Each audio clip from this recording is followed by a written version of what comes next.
What's going on, friends? It's Anton Daniels, and I gotta have a conversation with you guys about Teach Henley because you see how the sun is hitting me. This is no finesse, no makeup, no filters, no none of that. This is 100% Teach Henley. I use it in the morning as soon as I get up, right after I pray and brush my teeth, jump in the shower, and I'm hitting the streets because you never get a second chance to make a first impression.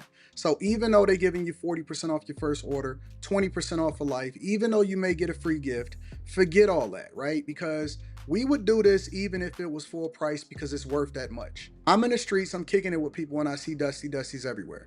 You don't want to be them. You want to separate yourself. And the way that you separate yourself is self care. Ladies get it for the fellas. Fellas don't wait for the ladies to get it for you. I'm about to hit the streets right now and I'm feeling confident. I'm feeling great. I mean, I already got confidence, but to have that extra boost of confidence, knowing that you've taken care of yourself and you set yourself apart from all of the rest of the sheep that's walking around making bad decisions on a daily basis.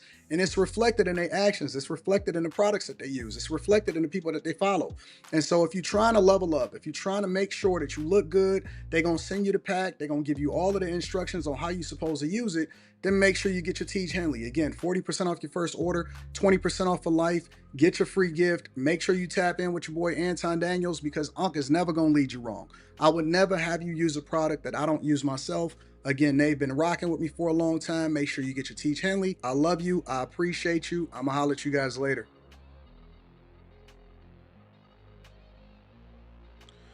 What's going on is Anton from AntonDaniels.com. I appreciate you guys for continuing to rock with me. Thank you for tuning in for another edition of the Millionaire Morning Show. I am your host, Anton Daniels. What up, what up, what up, what up, what up? Heck of a Patreon live stream that we did yesterday. I'm going to say that again for the people in the back. I don't even know if I've ever live streamed on Patreon that long because y'all had so many follow-up questions. And ironically enough, after the follow-up questions, because, you know, more questions begat more questions. And I was thinking to myself, man, there's so much more information that we need to go over because I didn't realize until after you hear the feedback from the people. And that's the thing about me is that when I do my Patreon, when I do my meetups, when I do that, all of that, I truly want to hear from the people. It's interactive. We kicked it. It was a crazy amount of information. Crazy amount of information. And then I was sharing my screen and I was teaching y'all in real time exactly how it is that you're supposed to do it. It was crazy. But Anton is a generous king because I am the king of the bag chasers. And so what I did is this morning, I uploaded it for anybody that wants to rewatch it that is a part of the Patreon. Now, if you guys did watch it yesterday and you need to go and rewatch it, it is available to you. All right. So what up, Jennifer? What up to everybody? What up to all of y'all? Yeah, it was crazy. It was too much information. I'm not sure that there is a content creator that has this level of visibility that's giving you every single tip and trick that I have. I unloaded the whole arsenal of insight and information yesterday, last night. We live streamed for a little over 2 hours, I think, and I was just giving y'all everything I got. Honest to God. I don't sell a course. I don't have anything to give you or nothing like that. All I can do is give you my real life experience and game and show you the receipts and everything that happens. So if you guys are not a part of the Patreon, you really, and you looking to level up and run up a bag or get information and all of that stuff, you need to tap into the Patreon. Link is in the description as well as pinned to the top of the chat. Yeah, it's crazy. It is up. It is up. So best day to join a Patreon is the beginning of the month. So if you have not already, and again, this is only for people that are looking to level up. This is for people that want to join a community of people. Also, link to the Discord. The most recent link to the Discord is attached to that video. So the top video that's inside of the Patreon, the most recently streamed from last night, is pinned to the top of the chat. And then I'm planning for my next video. So I'm looking forward to what we got going on next. So much information. So much information. What's going on, y'all?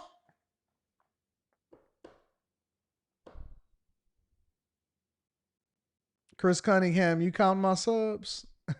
On which channel?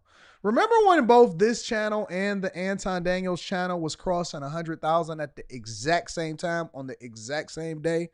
That was crazy. That was crazy. Just watch some of it this morning. Make sure you finish it. It's too much information. That was crazy. Both this channel and the Anton Daniels channel was crossing 100,000 at the same time. And that's just life. You just never know. You never ever know. We got coming up Stock Club. So we did Block Club. We did the Content Creation Mastermind. And I think we gonna do AI if y'all want to do another AI, because the way I'm using AI is crazy. Either we can do AI, or we can do Stock Club next. So y'all let me know what y'all think. And we got a full show cooked up for y'all today. All right. I will say this when it comes to Patreon and things like that, right? And it's not even just that, it's anything. All right. The thing that y'all need to make sure that you do is that you want to have, not add, have. It's a difference. There's a time to add value, and then there's a time to have value. There's a time to add value, and there's a time to have value. The time that you want to be a value add is when you are a part of a network, or you are connecting with people, or even when you get a new job, or you want to pitch for your services in getting a new job, right? Because there's levels to this. And I want to have this conversation with y'all before we get too many people in here, because once we start to get into the entertainment portion of it, then it gets a little bit muddied, right? But there's a time to have value, and then there's a time to add value. When you are trying to showcase yourself, right? And it could be in anything. It could be in networking. It could be a business. It can be in relationships. How do you pitch somebody to let them know? And it could be over a period of time.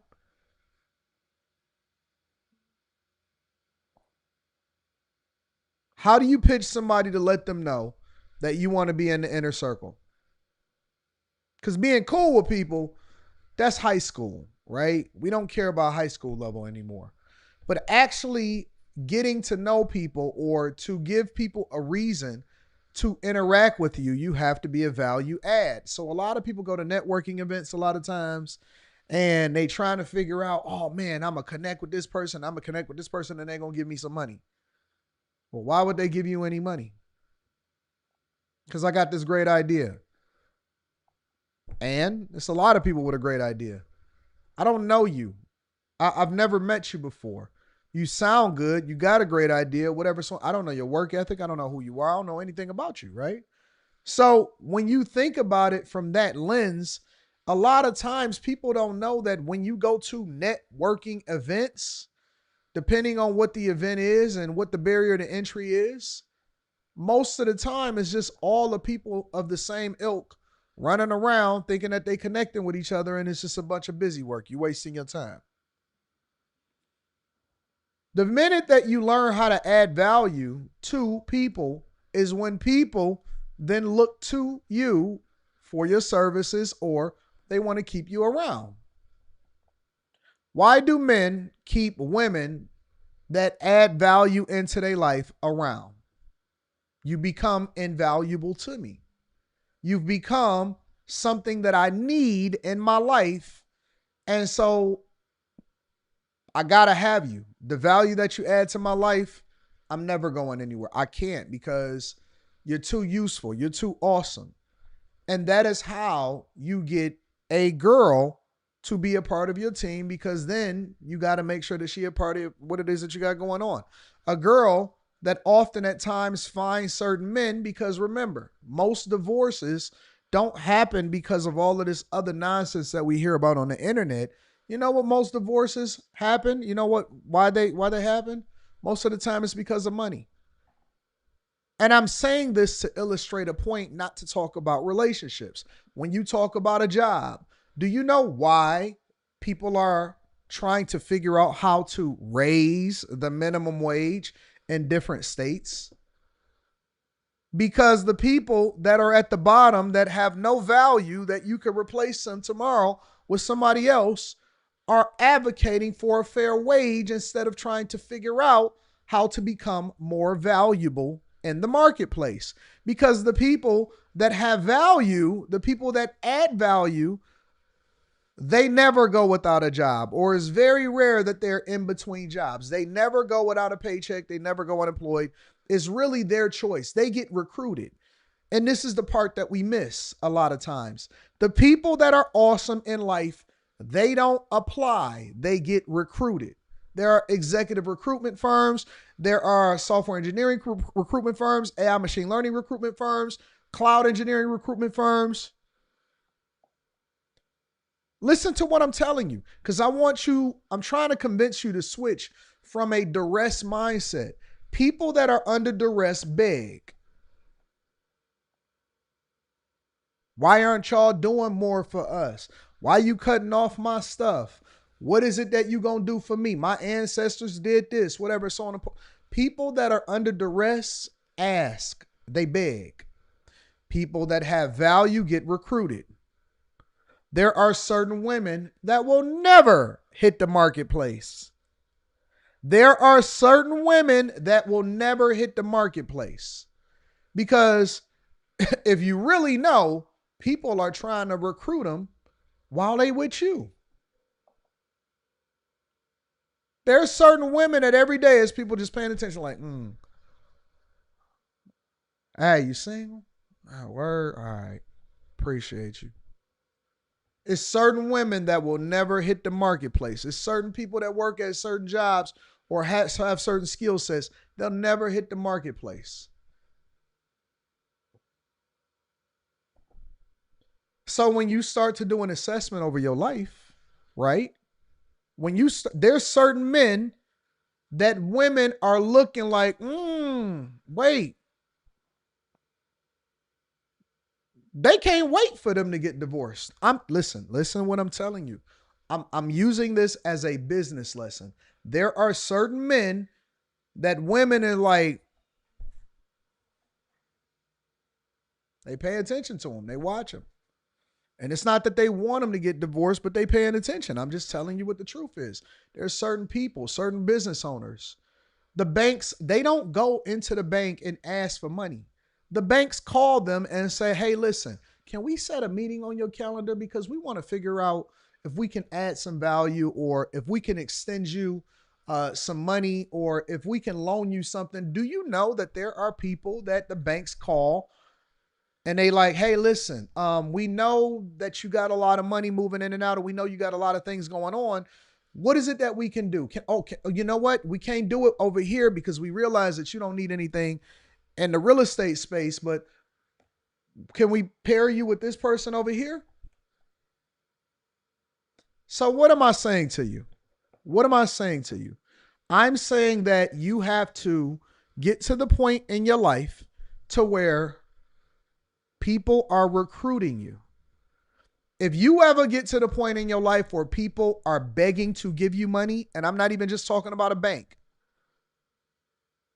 every day, I get at least 10 to 15 emails of saying, hey, listen, when you going to open up that coaching call? Or I'll meet somebody in person and say, hey, listen, whatever it is that I got to pay, just let me know. And when you get to the point in your life where you say, you know what, but hold off, you're going to have to hold off on that for a second. I pray you get to the point in your life where you can be in so much in abundance that you can turn down money. You turning down deals. You don't have the capacity for that. Listen, if I talk to you on this, then it would absolutely mess up something else that I got going on. Let me figure it out. Let me add you into my calendar. I'm going to do it around this time. And then we'll start having a conversation. I pray you get to the point to where you're not so desperate to where everything you do is to ask, I want to be the first in line instead of getting the invitation. I pray that your skill set and whatever you do professionally yields so much abundance and value that people are begging and they are recruiting you. And so it's yours to turn down, not whether or not you want to pitch yourself.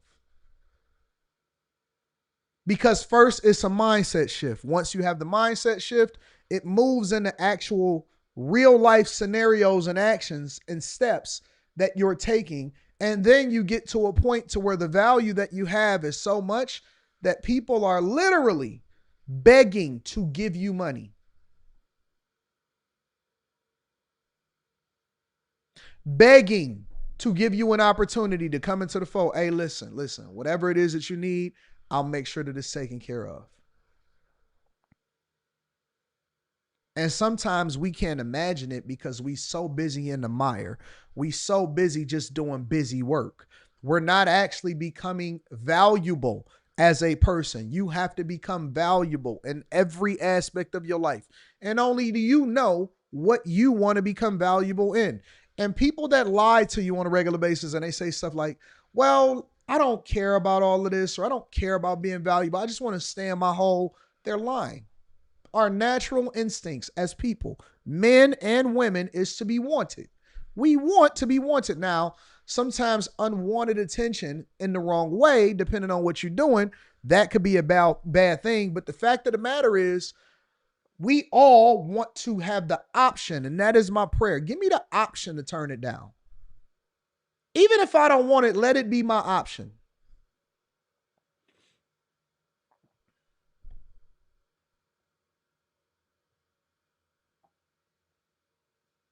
People have to choose you. When you get to the point to where you're being chosen, that's how you know that you are value. You're of value. And so I pray that for y'all. I pray for people to beg to give you money. I pray for your success to meet up with your character. I pray that you get to a space to where you're not worried about whether or not somebody is going to leave you. You're more concerned about what y'all next opportunity is together. I pray that you change your mindset from a beggar's, pauper's perspective to an abundance and how can I afford it perspective. I pray that you change your perspective to not what you need to prevent your child from, but what you're preparing them for. I pray that you look at everything in your life and you get to a point to where it's, you know what, I'm not sure if I have the capacity to go there, but I'll let you know. I want you to be great. I want you to be successful, but you have to get rid of this plantation mentality that you think is serving you when it's not. You're trauma bonding with other people that do not have any value to add inside of your life. You're trauma bonding with people that do not add any additional value in your life. When you get with a bunch of angry people, you become an angry person. When you get with a bunch of abundance minded people, you start to get abundance. When you get with people that are shaped in positivity and the only thing that they focusing on is what it is that they can conquer next, even if they have some missteps, then you become a part of that crew. Michael H says the new Joel Osteen. Interesting.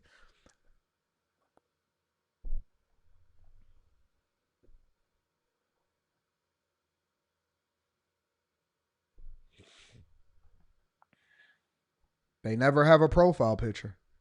Ever have a profile picture. They don't know anything except hate. That is all they've been taught their entire life. All they know is hate. All they know is duress. All they know is the corner. All they know is the internet.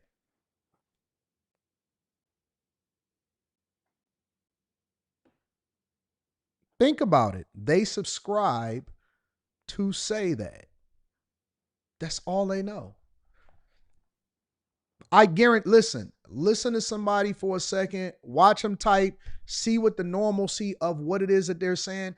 You'll always be able to evaluate the type of person. And then that same person is going to be in your DMs.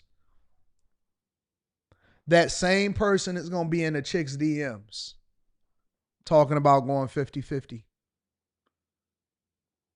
That same person will be in your DMs. Hey, man, let me figure out what's going on. They subscribed. They couldn't even type unless they subscribed.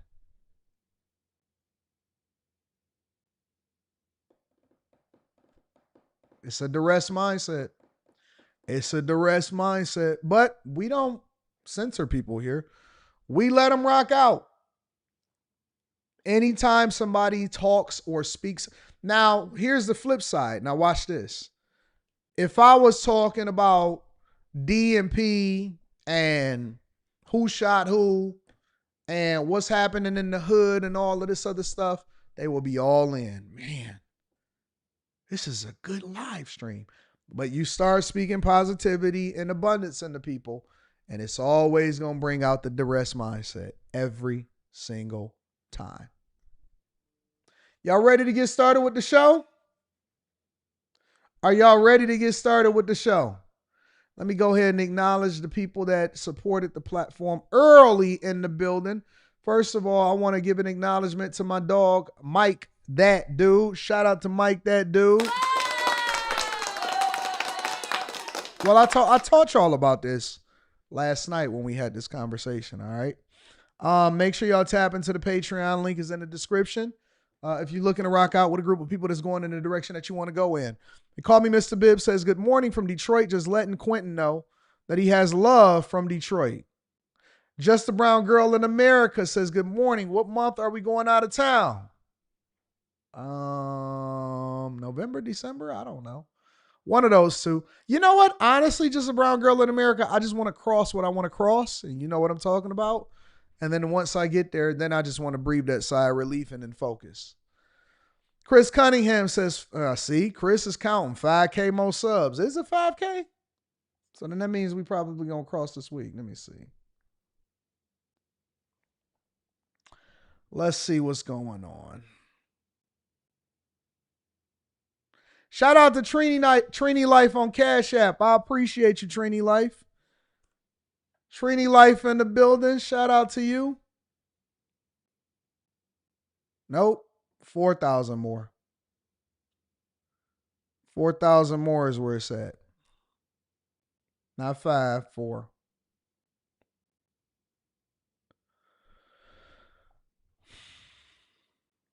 Next couple days. I don't feel anything right now. I just want to keep working. I don't want to slow down. I just want to keep working. You know what I'm saying? So we chilling. We going to run it up. Chad for Moore says the chocolate krillin back in the house. A good informative live stream yesterday. Shout out to Chad for Morris. I appreciate you. Chris Cunningham says Mark Sanchez is about to be the modern day Adam Sandler from the longest yards. Yeah, I keep hearing about that. What up to Molly? She was in a Patreon live stream last night. Says, hey, Bag Chaser. Shout out to Anton for that amazing Patreon live stream last night. Yeah. Shout out to Molly. You can catch her tomorrow night. After hours tonight, we got the Q show. Carrington Love Jr. says, facts, Anton, they call and beg you to partner with their capital. I got caught up in the capital deal in the last 2 years, kept all of the assets that were financed and settled the financing charge for 20% Trump moves. Shout out to Carrington Love Jr. Tech Coach Ralph in the building says content creation mastermind was crazy. Already started to implement some of the adjustments this morning. Shout out to you. Aaron Boyd, what up, Aaron? Says, morning Chasers AD, if you're still thinking about names for the new network, I would like to recommend Chaser Nation. I actually like that name. I don't know. Let me think about it. All right, y'all ready to get to work? Also, again, want to acknowledge Trini Life. Thank you, Trini Life, for supporting the platform. I know that none of y'all have to, but you do so. Let me set some ground rules on a Monday. First things first, I would love for you guys to have your opinions and your thoughts because we try not to censor anybody inside of the chat. The only thing we ask is that you don't get overly disrespectful, and we good on that. You know what I'm saying? Second thing that I want to tell y'all is that make sure you share this with your family and friends because we don't want to be successful by ourselves. Third, we got the Q show tonight. Absolutely going to be awesome. So we rocking out with that at 10 p.m. Eastern. And then Rob Brown says, appreciate the knowledge last night, AD. Absolutely. You said Mayor Mohawk got some ice-free zones? All right, let me see something. Let's do that. Chicago ice. Ice. I gotta go and see what's happening. So much that happened over the weekend. Lions won. Tigers moved on and they play off. Rocking out. I think the Lions is America's new team. It ain't Dallas, it's the Lions. Brothers Keeper says, shout out to your car for the dope Bible study on Saturday. Shout out to your car. 404 Don Drigo says, are you going to have an impromptu live as you cross over 1 million subs? I didn't plan on it. Because I be having stuff to do throughout the day. You know what I'm saying?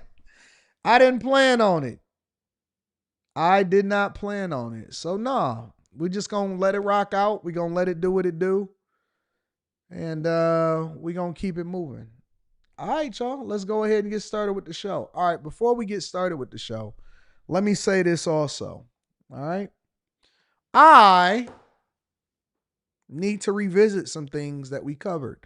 Because I said that I was going to revisit some things that we covered over the last couple of weeks.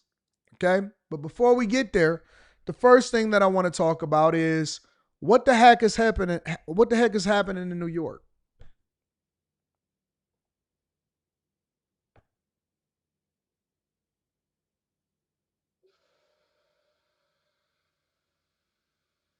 Let me say this first. Hold on. Let me go back for a minute.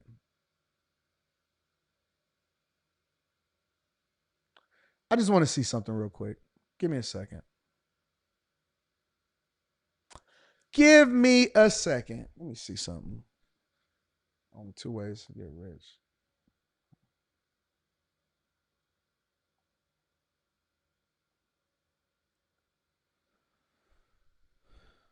So, do y'all remember this?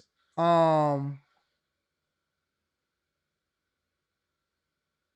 remember this last week where I was talking about it's only 2 ways to get rich, and I was going into the importance of why you should choose God and why it's important for you not to take the devil's way to get rich and all of that.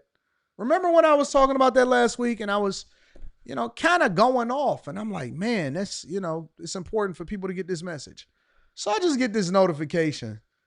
And this is what women focus on, right? It says Anton is so full of hate for women calling us chicks and referring to our lady parts as box.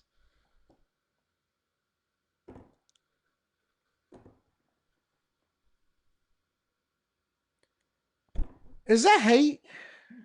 Because I like to say, yo, my chick, when I'm referring to my wife and I say, yo, that's my chick, because it put me in a mindset that I'm still dating. Is it hate instead of saying, yo, he want to get that P that, yo, a lot of dudes chase box? Does that mean hate? I'm just curious because we live in such a stupid, sensitive world where everybody is just, they crazy, dog. I'm so full of hate. Now remember, again, the whole video was supposed to be encouragement about why you gotta look at the video. The name of the video is There's Only 2 Ways to Get Rich. Anton explains why people who love God always seem broke. And then I was saying in the video that it was important for you guys to focus on developing character at the same time that you are being successful. And that is the thing that is going to promote you and keep you when you start to have success as a saint. Where in God's name do y'all see hate? What is wrong with y'all?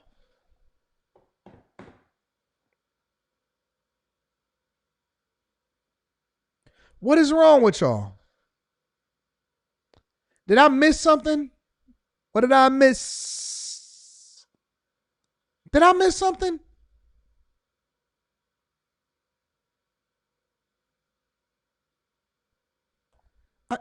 Honestly. And this is why, like, when I see people say stuff on the internet, I'll be like, where you get that from? Who'd you hear that from? How's that a thing? Let me go ahead and like the comment.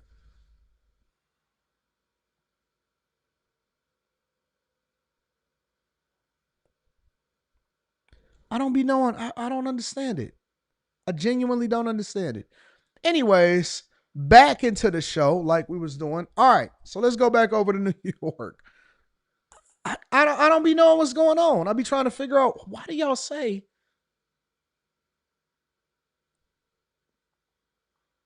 can you please stop telling lies about the city of Chicago? we gonna bring Chicago. Listen, I was gonna skip over Chicago today, but I definitely am going to bring them to the front of the congregation now. Thank you for reminding me. Chicago will be one of my stories today. All right, let's go ahead and get started with the show. Let me go ahead and get them out. All right, let's get to it, y'all. Well, that tragic incident happened here behind me at this subway station on Marcy Avenue station here in Williamsburg, Brooklyn. But I did get the chance to speak with the president of Passengers United about safety concerns and ideas to combat subway surfing. Two teenage girls lost their lives early this morning after what investigators are calling a subway surfing incident at the Marcy Avenue Broadway station in Williamsburg, Brooklyn. Police say it happened around 3 a.m. when the girls were unconscious on the tracks. They were pronounced dead at the scene. The stupid things that people do for a viral moment. Commuter Savannah Spirit, who rides the Marcy Avenue line every day, says the danger feels too close to home. I would recommend not doing that because inevitably you're going to die. It's just suicide. She says subway surfing has become a tragic trend pushed by what's popular online. And I blame social media and the internet.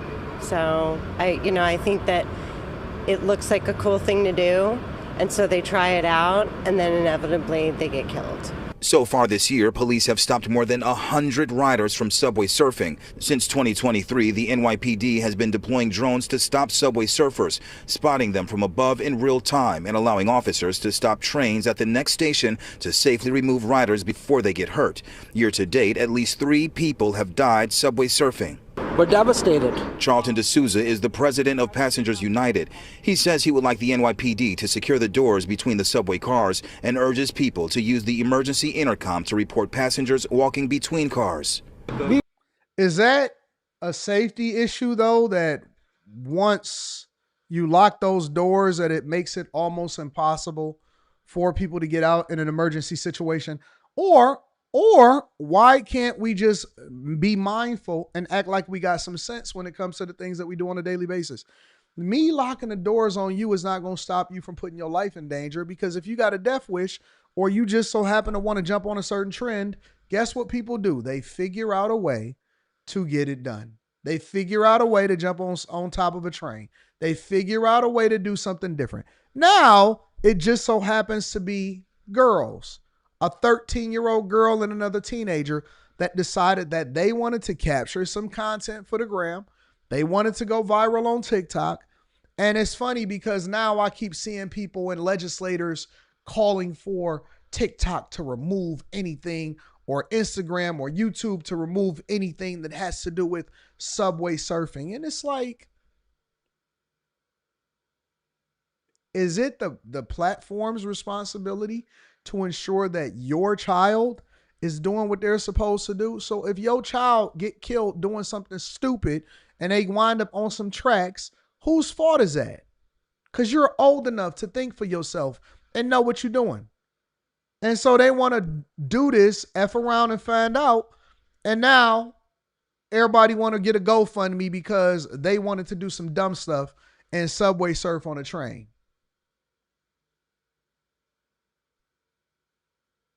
I don't even like train tracks. I think that they are unique. I think that they are awesome. But every time I see a train track, to me, it just looks like it's electrified already. And it's like, man, if you ever get on them train tracks, or I don't even stand too close, right? When I'm catching the train back and forth here in Detroit, or if I go over in the train and jump on a train over in New York, and if I don't feel like taking an Uber, or if I jump on a train over in Washington, D.C. or something just to see what's going on, I don't even like standing too close because I've seen too many stories and too many movies of people being thrown onto the train tracks right in front of a moving train. And y'all gonna voluntarily subway surf and think that something bad is not gonna happen like you the first one? Okay. We want New York City Transit to put a lock on the doors, a mechanism to stop, to allow that wouldn't allow the young people to climb up. The MTA and NYPD are pleading with riders to speak up and stop the trend before more lives are lost. We received this statement from NYC Transit President Demetrius Critchlow saying in part, quote, "It's heartbreaking that two young girls are gone because they somehow thought riding outside a subway train was an acceptable game. Parents, teachers, and friends need to be clear with loved ones. Getting on top of a subway car isn't surfing, it's suicide." And the investigation is ongoing. Police are urging folks that no viral or video moment is worth risking your life. Let me get the coverage from a different angle or from a different news agency, just so y'all can get the full context. MTA released a statement sharing their condolences for the grieving families of the two teenage girls found dead at the Marcy Avenue subway station. The gruesome discovery was made about 3 o'clock this morning. Eyewitness News reporter Crystal Cranmore has the story. We're not going to stop until we prevent all of these subway surfers from taking place. That was Mayor Adams. Y'all saying those YNs think everything is funny. This wasn't even YNs. This was young girls. These were young teenage girls that decided that they wanted to get some content and that they wanted to go viral for subway surfing. Up the dangerous trend after officials say transit workers discovered two dead teenagers on top of a subway car, victims of apparent subway surfing. It's absolutely horrible. Yesterday on the train, I heard an announcement saying, like, you know, this is a problem, it's unsafe. It happened at the Marcy Avenue stop around 3 o'clock this morning. A skateboard and a purse appeared to be among the belongings of the girls, one of whom just 13 years old. The investigation disrupted J-Train service for hours as authorities interviewed potential eyewitnesses. Yes, I know people who do this. One of my friends, his closest friend died. For 12-year-old Chloe, this hits close to home. And I know another friend, and I tell her to stop all the time, but she doesn't stop. But Chloe says she won't stop trying to protect her classmates. They can fall on the tracks anytime, and it's really like dangerous. Like, it just hurts me. Like, what do you mean, where were the security guards, Cynthia? I don't understand what you're saying. What security guards? Y'all think it's supposed to be security guards on every single subway train? What do you mean? Once the train started moving, that's when they then exit out of the back of the subway car and they climb up and then they subway surfing in between train stops. Why is it the security guard's responsibility or a security guard's responsibility to stop you from killing yourself? it just hurts. Like seeing them like subway surf, risking their lives for nothing. The city has stepped up its efforts to crack down on the dangerous trend using drones. Police deploy the technology and field response teams to subway lines with the highest rates of subway Look at these idiots. complaints. Look at these idiots.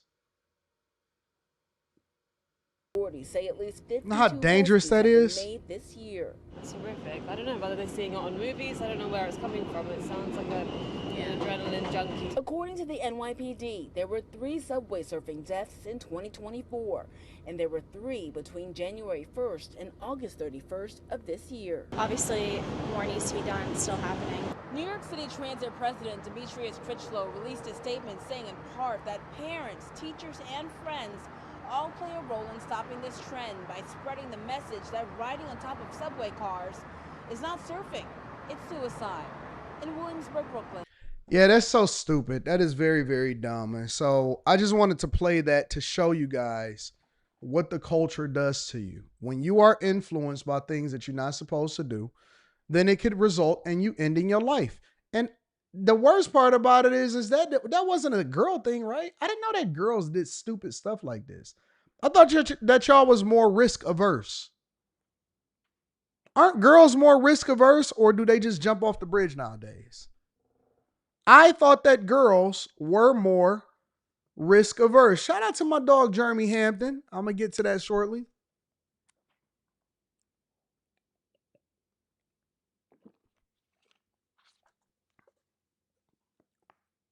I'll tell you this. I'm going to tell you this. The older I get and hopefully wiser I become,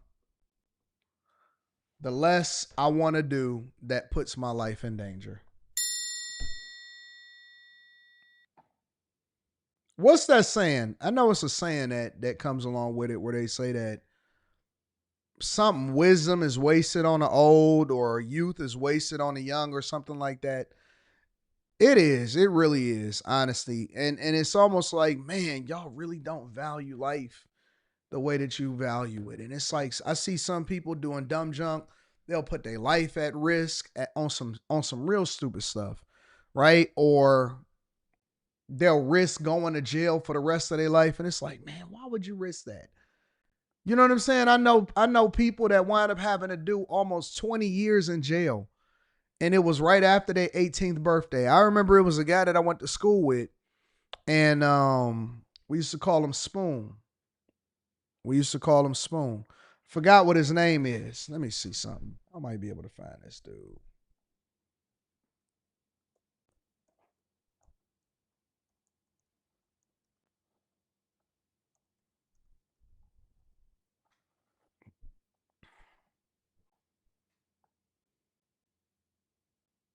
Man, what was his name?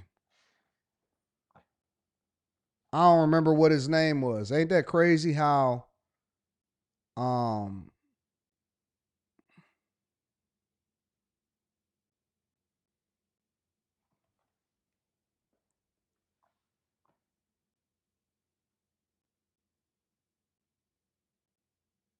I don't remember what his name is. Man, I don't remember what that guy's name was.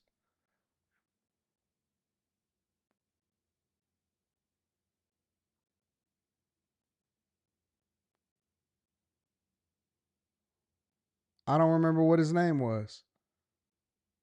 We used to call him Spoon though. And he wound up killing somebody. And he played football and he had NFL dreams and all of this other type of stuff or whatever. And he wound up killing somebody. And I don't know if he was ever like I think that he wound up getting like life in prison or like 50 years or something crazy like that. And I'm like, man, that is crazy. Let me call my dog. Let me see something. What was that dude's name?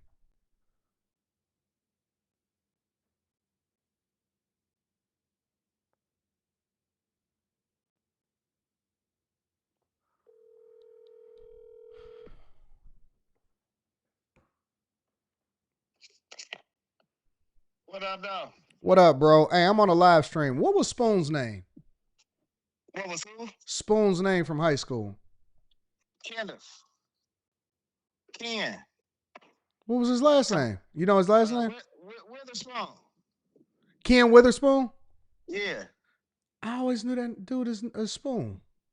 Yeah, because of Witherspoon. What? Yeah, that's all I knew him as. He was the quarterback. Yeah, he was a quarterback. What happened to him? He got caught up in some bullshit, a robbery or something. They ended up killing somebody or something stupid as hell. Dang. Yeah, they shipped him up the river. I think he got an L. I think he got life. I ain't sure. I just pulled him up right now. Yeah. I'm about to pull him up. All right, I'm gonna call you right back. All right, bet. Let me see something. That's him. Here, let me pull it up this way. Telling you, man, it don't pay.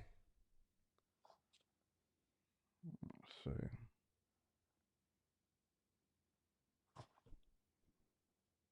Yep, that's him right there. Yep, that is him. Kenneth Witherspoon. 6'2", 220. Born in 1982. He's 43. We the same age. This was taken in 2025. Prisoner. Life.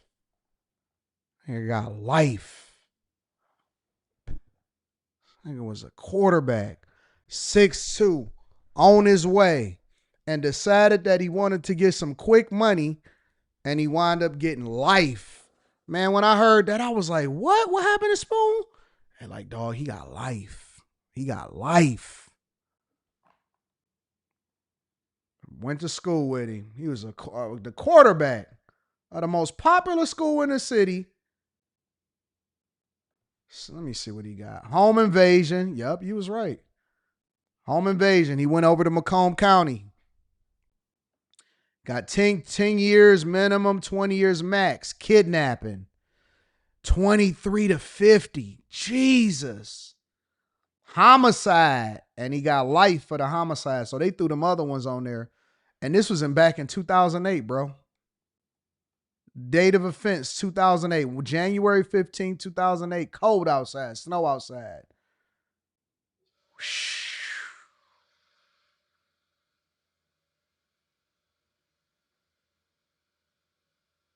So that's crazy. Before that, he wound up getting marijuana delivery of a controlled substance. That was a 2004. Before 2008, he got caught up with that.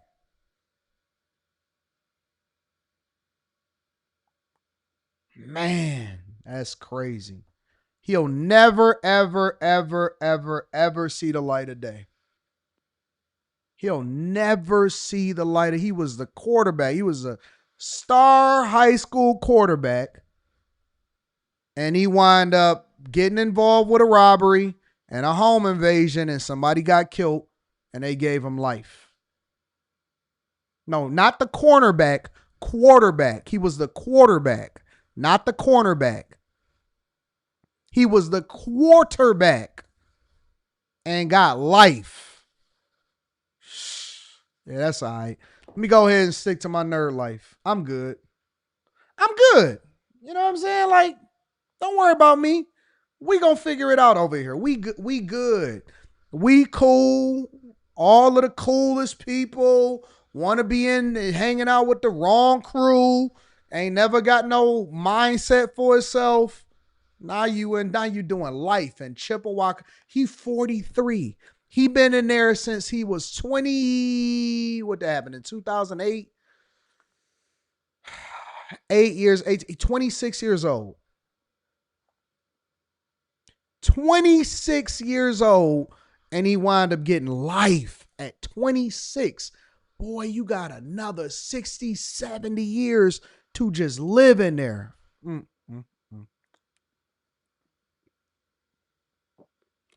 Don't tell me about the culture. Don't tell me. I got plenty of situations where people was like, yo, Tom, let's do this. Or yo, Tom, let's get involved in that. And I was looking at it and I was like, I don't know about that, buddy. I'm gonna see you later. I'm gonna go ahead and just stay broke. You know what? God got other plans for me. I'm pretty sure I'm not going to be broke for the rest of my life, but you go ahead. You know, God bless y'all. Later on, you see him on the news the next 2 days later. Robbery gone wrong. 2 dead, 1 arrested. I knew it. Telling you, man, I done grew up with some people, and it's like, bro, how did you throw your whole life away? Oh, you wanted to be in the in crowd. You couldn't think for yourself. I got you.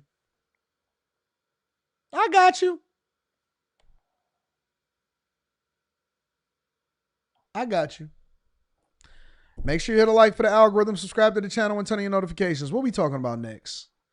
Let me read some of these super chats. I ain't got time for that foolishness. Cynthia Haynes says, AD and beautiful, brilliant family, please keep our Chicago blacktivists in prayers, especially Miss Stewart. They are getting death threats. What? Rebuke that. Rebuke hate. I don't even care about whether or not what side of the fence they on. I don't care if you're a Democrat. I don't care if you're a Republican. I don't care if you're a woman or a man. Nobody should be getting threatened, or anybody's life should be at risk because you disagree with somebody else. I do not stand for it. I don't believe in it. And prayers up for them. Prayers up for them. Nobody should be assaulted or hurt or any of that type of stuff just because you got a difference of opinion in them and what it is that they saying. No, I don't agree with that. Shout out to them. Shout out to Miss Stewart and the Chicago Blacktivists, regardless of whether I agree with them or not. Prayers up for them. T. Sali says, what would you do if you were in a situation that your parent donated their home to a religious organization versus leaving the home to his children, and you believe he is being manipulated by said organization and new wife to do so? Are they still alive? Are they still alive? It's a lot in that. How old is the parent? Ultimately is this. I think that you can try to fight to protect people that you love, but love your friend, love you too, Jenny Sue. You can fight to try to protect people that you love. But then at the same time, if you don't have a role in their life, or if you don't have a role, like, I'll give you an example. This could never happen to my mother. Why could it never happen to my mother? Because I have a strong relationship with my mother. And so before my mother ever do anything family related, because I have a family business, before my mother was to ever do anything to harm herself or financially that would hurt her or something like that, she would always check with me, or we always checking up on her, or we always checking up on our parents and stuff, because building that bond and that relationship will ensure that this type of thing never happens. So if you over there and you know what I'm saying, if somebody is manipulating them in that way, that means that was already happening because of a lack of due diligence and a lack of love, I think, on the other people's parts or on the children's parts to play a more significant role in their life. Maybe that's what they really want. Maybe they want to donate it to a religious organization who, if they're in their right minds and they don't have dementia or something like that, then who's to tell them otherwise? How old is the wife? It's too many other factors for me to go into it. You know what I'm saying? So I would have to know more. A.R. Smitty says, if I found out my 11-year-old daughter was subway surfing, she'd be on a 7-year. Facts. You already on punishment. J Dub says, locking the doors in between rail cars is a safety hazard. If evacuations need to be done, you can't ask the MTA or police to do more for people making bad decisions. I agree. 100% agree. Shout out to Mr. Too Fresh, says the train doors are always locked, AD. We know how to pop them open. Okay, so they just got degenerate people out there in them streets. Carrington Love Jr. says, young girl are YNs too. Home slice. Okay, I feel you. Jeremy, what up, Jeremy? My dog. I can't wait to start back coaching calls. My dog, Jeremy. We gonna get there. What up, Jeremy? AP says getting old is a skill. Facts. Tone Reacts in the building. I appreciate you, Tone. Says AD, what up, though? Started my channel 2 weeks ago. Thanks for all of the game and the Patreon. Question, do you receive ad revenue from people with YouTube Premium? #BagChaser. You get a percentage of, if I'm not mistaken, don't quote me on this. You get a percentage of what a person would pay in YouTube Premium for whatever it is that they're watching, especially if they're watching your channel at length. You know what I'm saying? So because that is money that is directly going into YouTube's coffers, I believe that you get a percentage of that also. So I don't know how it works. I never looked into it.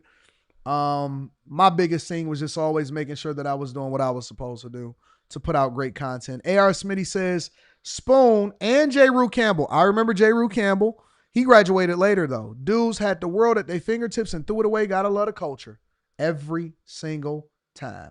Equal Opportunity Smoke says one of the basketball stars in my high school had a full basketball scholarship to U of M or U of Memphis, but now doing 22 years for reckless homicide and 3 attempts.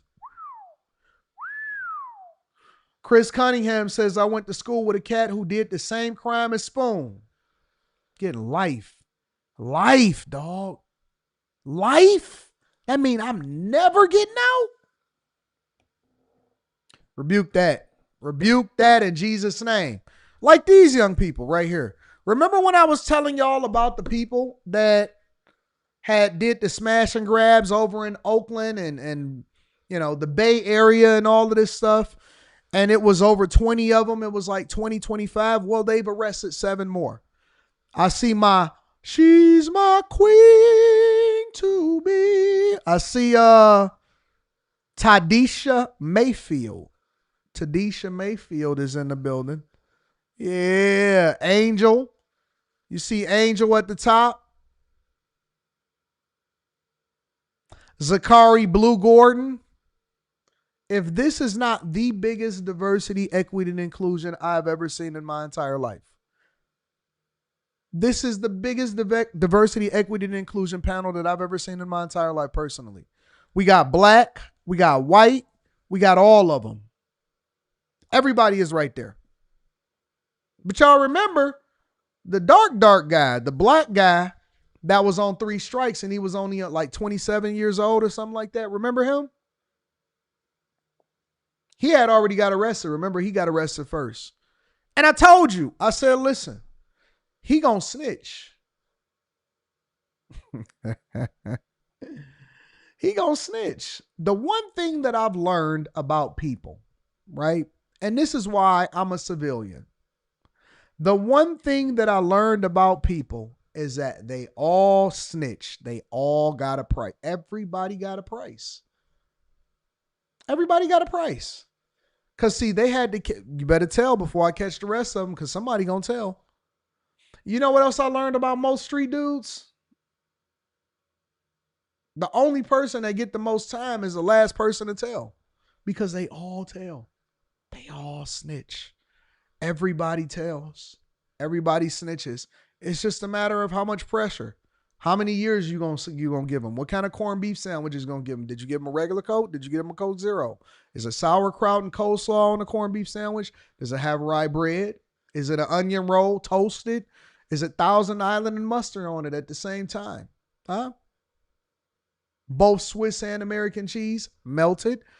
What kind of sandwich did you give him inside of the interrogation room to get this man to tell on all of his compadres? That's really the question that you got to ask yourself.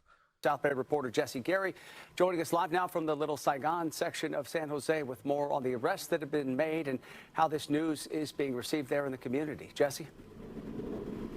Alex, good afternoon to you. The jewelry store behind me remains closed as the owner is going through the painstaking task of figuring out what the insurance company will and will not cover in this and what's going to come out of his pocket. I'm told it's going to be several $1,000s. Meanwhile, roughly 10 miles from here at San Jose Police Headquarters, officials announcing the arrest of 7 suspects. One of those arrests taking place right in the parking lot of police headquarters. Guns drawn, voices raised, anxiety heightened as San Jose police on Tuesday take into custody 23-year-old Zachary Blue Gordon. This is our community. No one attacks us and walks away. Friday inside police headquarters, officials and detectives detailing the arrest of Gordon and 6 other alleged criminals. They range in age from the late teens to the early 30s and are from all over the region, Pacifica to East Palo Alto, Manteca to San Francisco. Hiding behind a mask in a crowd of thugs will not shield you from accountability. Detectives say the 7 arrested are part of a larger crew of 13 that robbed the Kim Hung jewelry store September 5th. The store's 88-year-old owner was knocked to the ground and seriously injured in that crime. Did y'all see the Seattle mayor's debate? I know that it's not something that probably popped up on a lot of people's radar. But did y'all see the Seattle mayor's debate? And the mayor was saying that, they was going back and forth. It was a DEI, diversity, equity, and inclusion mayor that was currently there, and there was another woman that was debating. Personally, I don't understand it because I wouldn't pick either one of them. Seattle, y'all got a show on y'all hands.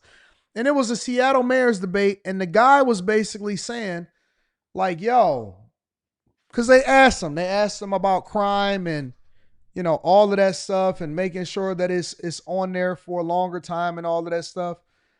And so they asked him, and they had that conversation about what would you do? Here, let me just try to find it. Let me keep playing this for a second, and I'm going to try to find it. I got you. Niece says the family is relieved there's progress in this case. I had goosebumps and I am so happy. I am so speechless about it. This time the government is step in very quick and very respond for those crap. Yes. Officials are mum on why Blue Gordon showed up at their front door. Other suspects were arrested with assistance from Dublin, San Leandro, Manteca, Antioch, and San Francisco police departments. Crime doesn't stop at city lines, and neither does our pursuit of justice. Investigators say they've recovered a large cache of weapons and drugs during the multiple arrests. The Little Saigon community in San Jose had been on edge since the jewelry store robbery, but has been reassured with the recent arrests. The community realized that we don't just talk about things. We put things into action. We know several of these individuals are linked to other smash and grab robberies across the Bay Area. And make no mistake, this investigation is far from over. Investigators are urging the other members of this robbery crew to turn themselves in before they are caught, and they promise they will be caught. Most of those already arrested are in the main Santa Clara County Jail or in the Women's Correctional Facility. Jock Samuels was arrested in San Francisco. He's up there and will be extradited down here in short order. Let me share this with y'all really quickly. I want to show y'all this. I ran across this weekend. Somebody sent it to me in an email. Because obviously we're not paying attention to anything that's happening in Seattle. Seattle is the equivalent of Portland, except for they just got a little bit more money as they got some more corporate sponsors with Microsoft and all of that stuff that's happening up there. But there was a debate between the incumbent, who was the man, and then the woman, and both of them is extremely woke because you know that Seattle is a super liberal city. But it was something that happened that they said that I want to play for you guys really quickly. I think it was around a 37 mark, if I'm not mistaken. You talk about possibly alternative sentencing as a progressive candidate.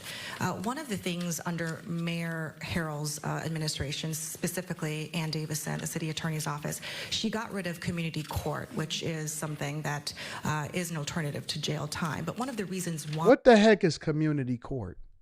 What is community court? What are we in, Kitty College? What is this, middle school? Are we playing judge like we used to play in kindergarten or something like that? Playing lockup or something? Community, what? Community lockup? What did she say? Why she got rid of it was because there was a backlog, as well as the fact that data showed that it was not helping with repeat offenders. It just was not effective. If you were the mayor, would you bring that program back, or would you keep it the way it is now? Yeah, that's a good question, and I'm actually not sure about whether the answer is yes or no. So, wait. I think it was like 34. Let me go back a little bit.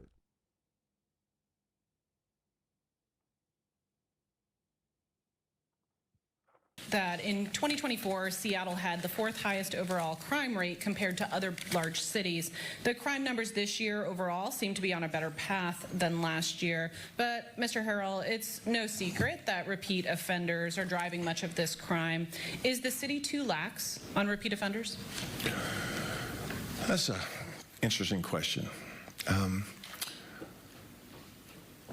don't know how to answer that question. Too lax. I don't know how you gauge that. I know it's necessary to catch criminals in the act of doing bad things. And I have all the faith. Or after the act. Or after the act. You don't have to catch them in the act. You can catch them after the fact. Once you realize, oh man, he robbed a store, then that means that you still catch them. Not in the act. But this is the current mayor, if I'm not mistaken, okay? In my police department, who is a best practice in terms of using force. I need 1,500 officers. I need constitutional arrests. I need people that are killing themselves with drugs to get help, get treatment. So I'm not going to give an opinion on the attitude of my officers. I look at them in the eye and I tell them, this is my vision. George Floyd was murdered.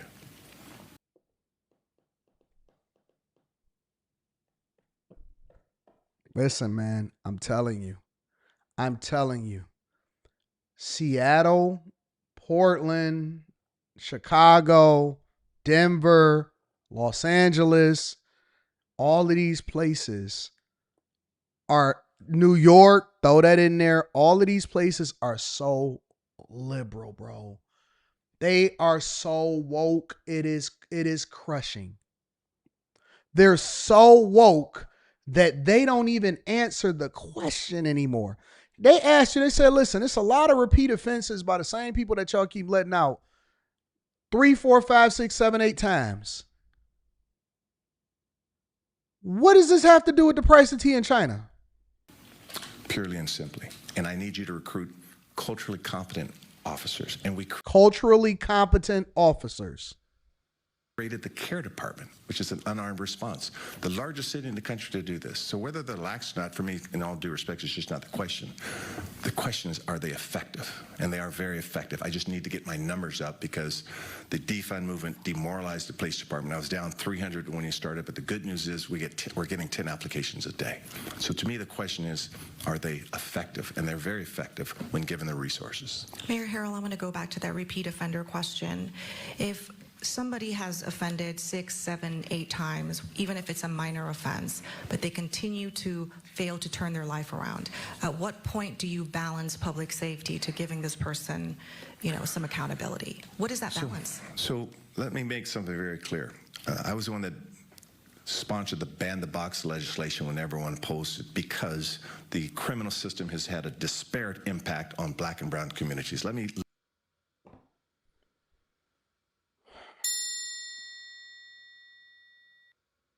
Sir, if a person offends and they are a repeat offender 7, 8 times, what do you do?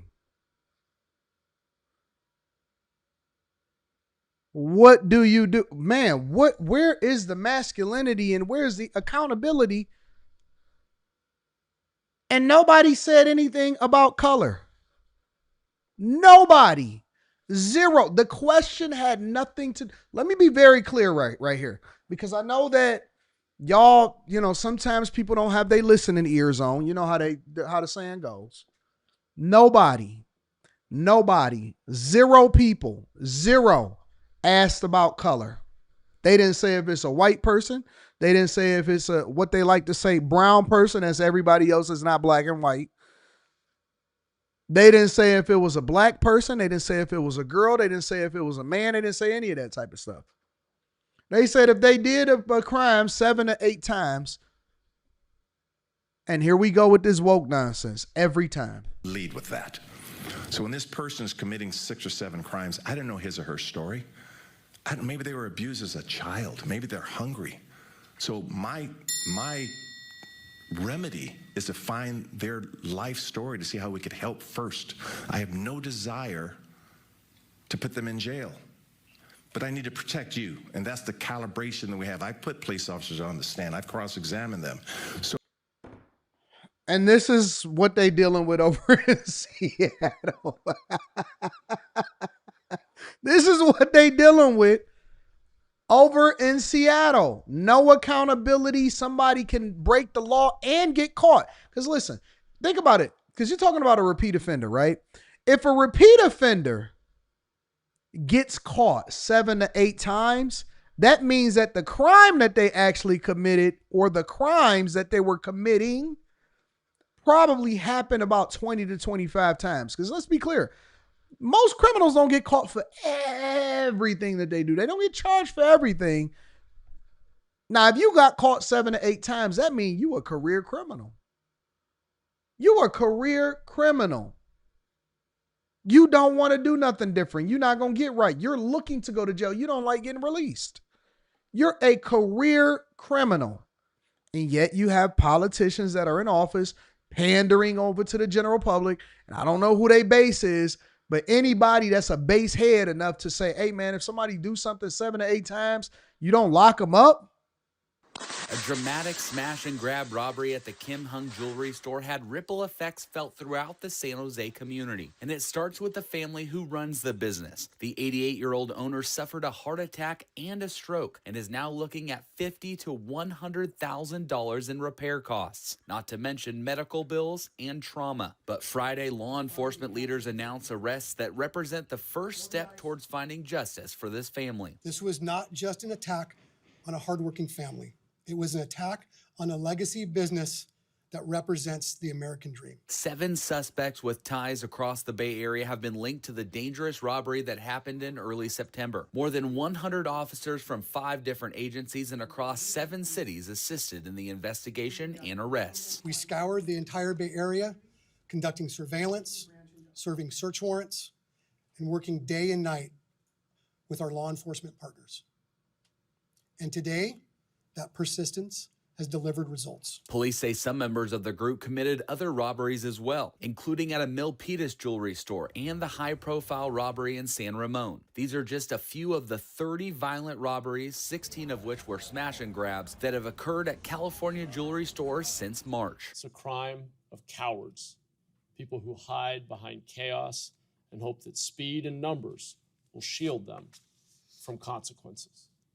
But that doesn't fly in San Jose. When small businesses are attacked here, we're all attacked. You're no longer dealing with a handful of mom and pop stores. You're dealing with the police chiefs, prosecutors, patrol officers, detectives, mayors, and me. And when we're attacked, We already knew that, right? We knew, because remember we was using our profile skills, and then we had liberals in the chat and they said, Anton, you shouldn't profile people. You never know. Well, we already knew because it was an MO. And so mind hunters and criminal minds taught us how to profile more effectively along with our lived experiences. And we already knew. Okay, so the person that did that smash and grab, they did this smash and grab, they did that smash and grab. And as soon as they catch somebody, everybody going to jail. So far, 8 people have been arrested out of the 20 plus. And they're still searching for more, and the FBI is involved.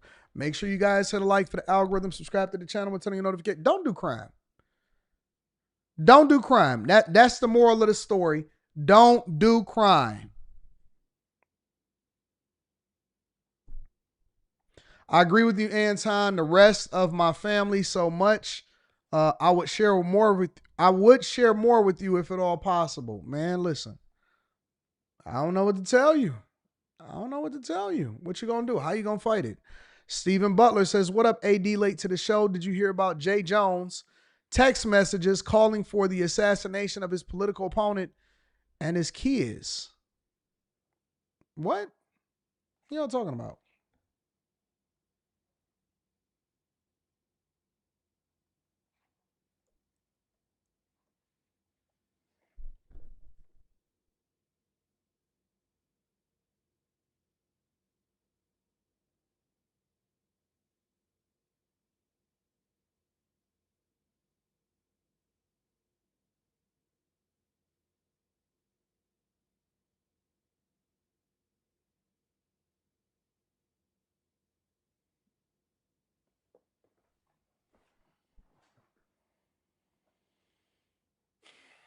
Y'all got me going down a rabbit hole now.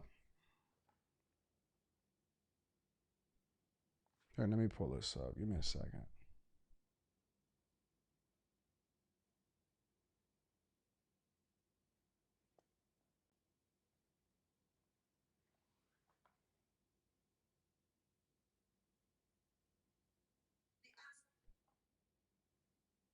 Give me a second. I'm working on it. I'm just discovering this in real time, so y'all got to give me a little bit of grace.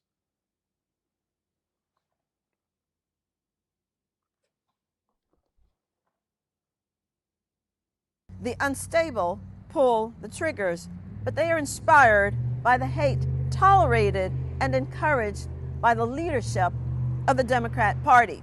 Jay Jones, who's running for attorney general in Virginia, is being called to drop out of the race by a slew of Republican officials. Leaked text messages from 2022 show the Democrat calling for violence against former Republican Virginia House Speaker Todd Gilbert and his family. The text messages reveal Jones said he would rather shoot Gilbert over dictators Adolf Hitler and Poland. They say nice things about everyone, LOL. Those guys die before me. If those guys die before me, I will go to their funerals to piss on their graves. Send them out awash in something. Jay Jones. 3 people, 2 bullets. Gilbert, Hitler, and Pot. Gilbert gets 2 bullets to the head. Spoiler, put Gilbert in the crew with the two worst people you know, and he receives both bullets every time. Jay, please stop. LOL. Okay. It really bothers me when you talk about hurting people or wishing death on them. Oh, you should have known you was being set up. What did I tell you? That ain't nothing but a girl that he talking to. Bro, the minute that she mentioned your full name, Jay Jones, you should have already knew. Stop it, Jay Jones. I'm just going to get quiet right then and there. Now I want to check you for a wire.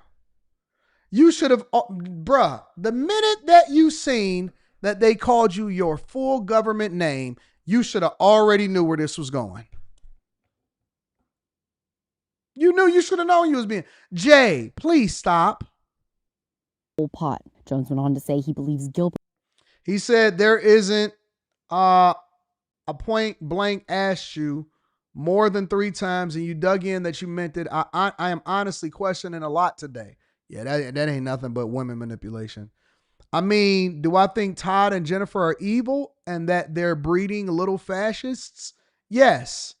You weren't simply asking questions and you know it. And he says, I genuinely was. I wasn't attacking you. I was trying to understand your logic. You weren't trying to understand. You were talking about hoping Jennifer and Gilbert's children would die. Yes, I've told you this before. Only when people feel pain personally, do they move on policy. This nigga's a demon, bro. Gilbert and his wife are, quote, breeding little fascists. Oh, wait. Jones went on to say he believes Gilbert and his wife are, quote, breeding little fascists and hoping his children would die. His Republican opponent, Attorney General Jason Miyares, slammed Jones in an open letter to all Virginians. Jay Jones wished for the violent death of a political opponent and then fantasized about that opponent's children dying. This conduct is disqualifying. Prior to this week, this race was about competing views on public safety. Now, it's about basic fitness for public office. Virginia Governor Glenn Youngkin responded saying, this violent, disgusting rhetoric targeted at an elected official and his children is beyond disqualifying. There's no gosh, I'm sorry here. He then called on his Democratic running mates to tell Jones to end his disgraced campaign. Abigail Spanberger, the Democratic candidate for governor, said she spoke to Jones about the text messages, but stopped short of calling for him to drop out of the race. Lieutenant Governor Winsome Earle-Sears, who is the Republican gubernatorial nominee, blasted Spanberger for her response. Jay Jones literally fantasized about killing a man and 2 children, and Abigail Spanberger still doesn't have the guts to tell him to drop out. But she didn't stop there. During a press conference Saturday night, Sears is now calling for Spanberger to leave the race. So it is not enough for Jay Jones to drop out of the race. Let me be clear. Spanberger's continuing support for Jay Jones is also disqualifying her for office. Let your rage fuel you. Remember, Abigail said, she and her party's irresponsible behavior have brought us to this point. Jones has apologized, saying he takes full responsibility for his comments and that he reached out to Gilbert to apologize to him and his family. Even if Jones dropped out of the race, he would still get votes, since ballots have been printed and early voting has already begun. A recent poll from Christopher Newport University shows Jones leading Miyares by 7 points. As voting continues through November 4th, the scandal could have a major impact on the election. I'm Amy DeLaura for Washington Examiner. Yeah, you got to go, bro. You got to go. And this is the thing that we as conservatives and as Republicans have been saying for a long time. See, they want to keep on making these videos and acting like, oh, you're just being obtuse. Oh, man, you're just not calling out the behavior. I've seen several different reactions to my reaction about what was going on the campus of TSU a couple weeks ago. And people were saying that I didn't acknowledge the fact that they weren't supposed to be there. Does that give you the right to then want to do something to somebody negatively? Or about the guy that was standing there with the screwdriver?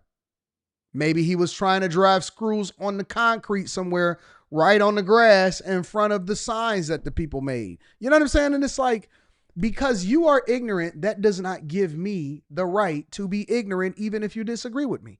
And so what we have been seeing over and over again, and it's not coming from the right. You do not see that happening from the right.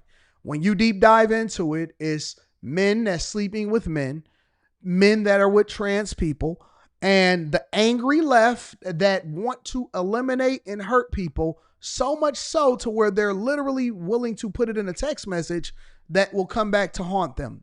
He did not lie. He was not joking. He was saying what he really believed and what he really felt. He said what he really believed and what he really felt. So how long do you let something like this get away? How long do you allow for something like this to continue to play its role? Where do we draw the line? When do we say, you know what, enough is enough, or nope, I don't go for it, or nope, he needs to be removed from office, or nope, whatever, so on and so forth. Jay Jones is the black guy. Now, I know that y'all don't believe that black people is you know what? We're going to give all of the grace in the world. We're going to give all of the grace in the world. Jay Jones is the black guy. We're going to give all of the grace in the world. 100%. He can threaten to take somebody's life. He can talk about their kids wild. I think that he should not get office because he's too dumb not to text some stuff like that. And it's like, in general, what are you doing? What are you doing? Why would you text that to somebody? So you're not smart enough to realize that everything that we send back and forth, it is all documented and it can all come back to us. And they didn't need to expose the text messages if they just wanted to get a warrant and find out. All they needed was an accusation and a warrant, and they could have put all of them text messages right on back up. Why would somebody text that? You're not even competent enough to run for office. You shouldn't even be in office. And then they'll be the attorney general. And so this is how you got to acknowledge that a lot of people can't even remove their bias when it comes to, how they feel about other people. It's some hateful people. It's some straight up hateful people that is out here in the streets.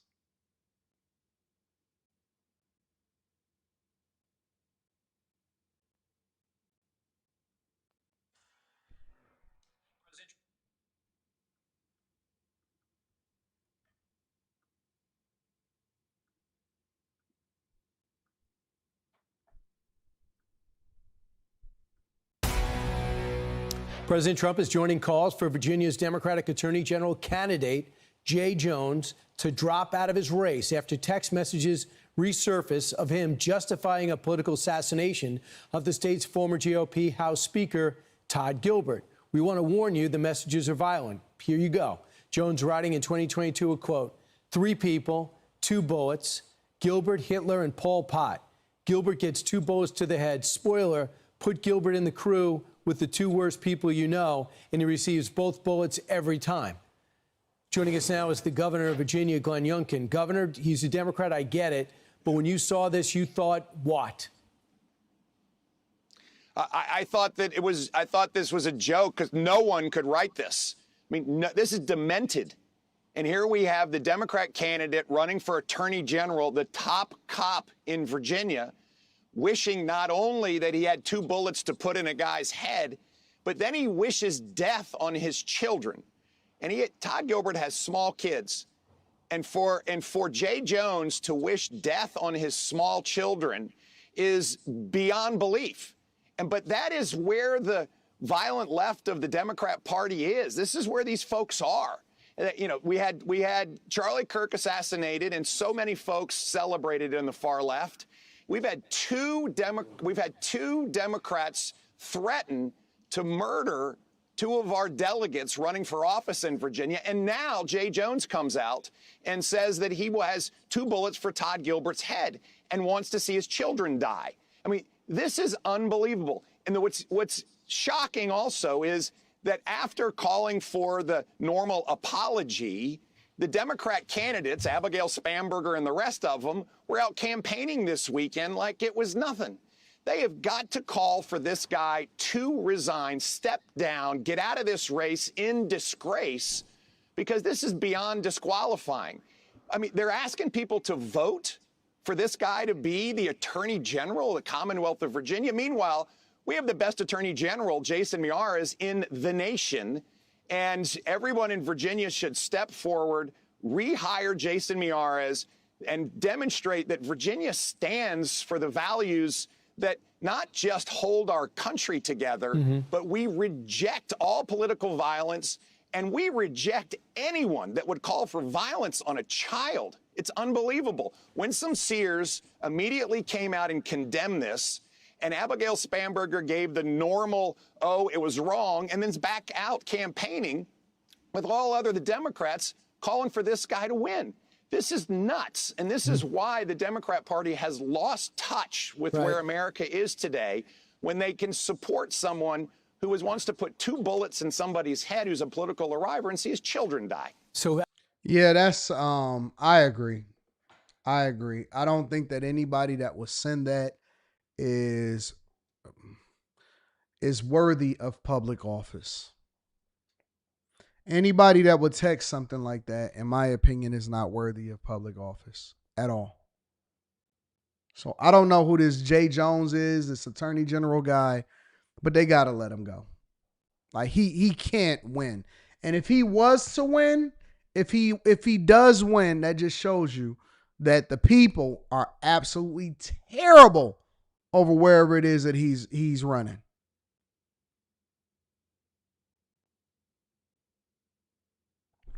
People that just,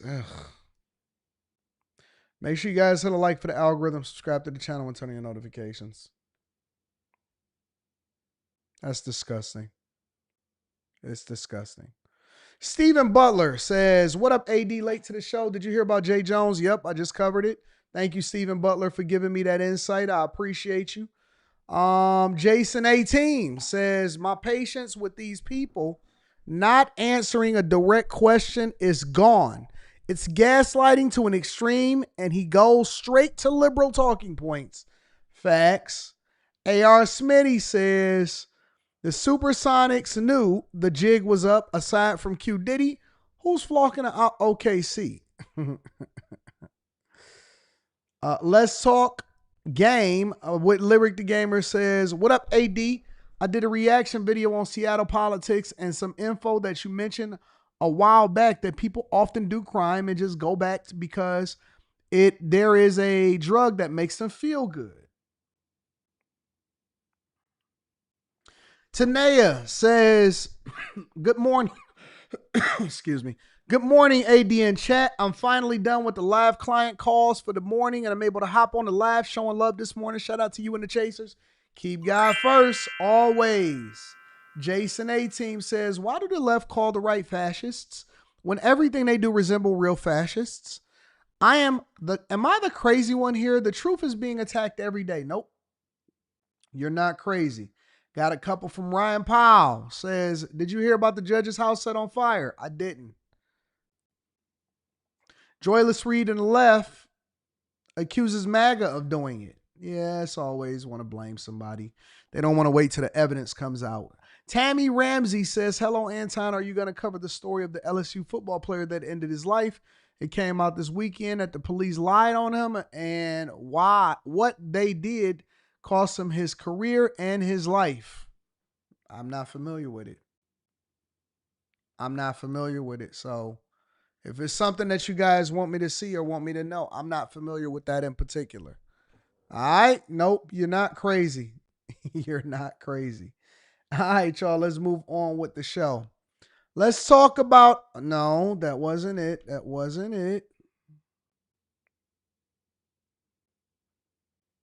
thought I was going into armored truck robberies. Is that 2? 1, 2? Which one is this? Why is that 5? Oh, okay. I get it. All right, I get it. I got you.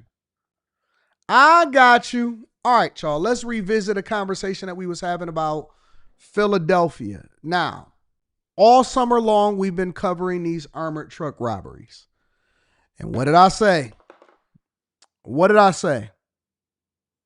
I said that they were eventually going to get caught, and most people can't stop. They make a career out of it until they do get caught. Let's get into it. A suspect on the run caught on surveillance video, hopping fences, dashing through backyards on the main line. This as 2 neighborhoods are swarmed by police. Cop cars, the FBI, and they was back there. They had the fellas on the ground and everything. So I didn't get out, and the streets was full up with cop cars all over it. Oh, it was a manhunt from the city to the suburbs for 3 suspects accused of going on a terrorizing crime spree over the summer, robbing armored trucks. Now, the police activity forced several schools into lockdown mode while neighbors were told to shelter in place. Good afternoon to you, everyone. We're also streaming live on CBS News Philadelphia. I'm Natasha Brown. And I'm Yuki Washington. Ciafa Lewis is off today. And all 3 suspects were caught, 2 in West Philadelphia and 1 in Montgomery County's Bala-Cynwyd section. Our investigative team has been covering the story since it broke just before noon today. Liz Crawford and Joe Holden live in Bala-Cynwyd right now. Joe, let's start with you. Well, Natasha and Yuki, sources in law enforcement tell me that the FBI believed to have had in its sights the crew believed to be responsible behind these armored car robberies. And then something went wrong. That crew was realizing that they were under monitoring and surveillance by federal agents, and then they fled. The FBI and other departments joining in the chase out of West Philadelphia in the city, all the way through, snaking through parts of Lower Merion Township, all ending here in Bala-Cynwyd. Now, those suspects turned down what would be a dead-end street off Conshohocken State Road in Bala-Cynwyd. Police say the suspects got out of a white Honda Civic and fled. We have video showing one of those suspects hopping 2 fences in a nearby yard. Law enforcement has been on the hunt for the armored car robbers since the spring. Sources say in one of those robberies, close to $1 million was taken. This afternoon, we watched as SWAT teams fanned out through the wooded neighborhood, checking on homes. The mood was tense. Here's Lower Merion Police Superintendent Andy Block. At 11 o'clock this morning, we received a call from Philadelphia Police and the FBI that they were in pursuit of 3 individuals that were wanted for the armored car robberies in the city of Philadelphia. The pursuit ended up in Lower Merion, going through Bala-Cynwyd and Merion. We got additional information that the white Honda that they were trying to stop was located at the dead end of Snowden Road off of Conshohocken State Road in Bala-Cynwyd. Our officers, along with Philadelphia, responded to that location.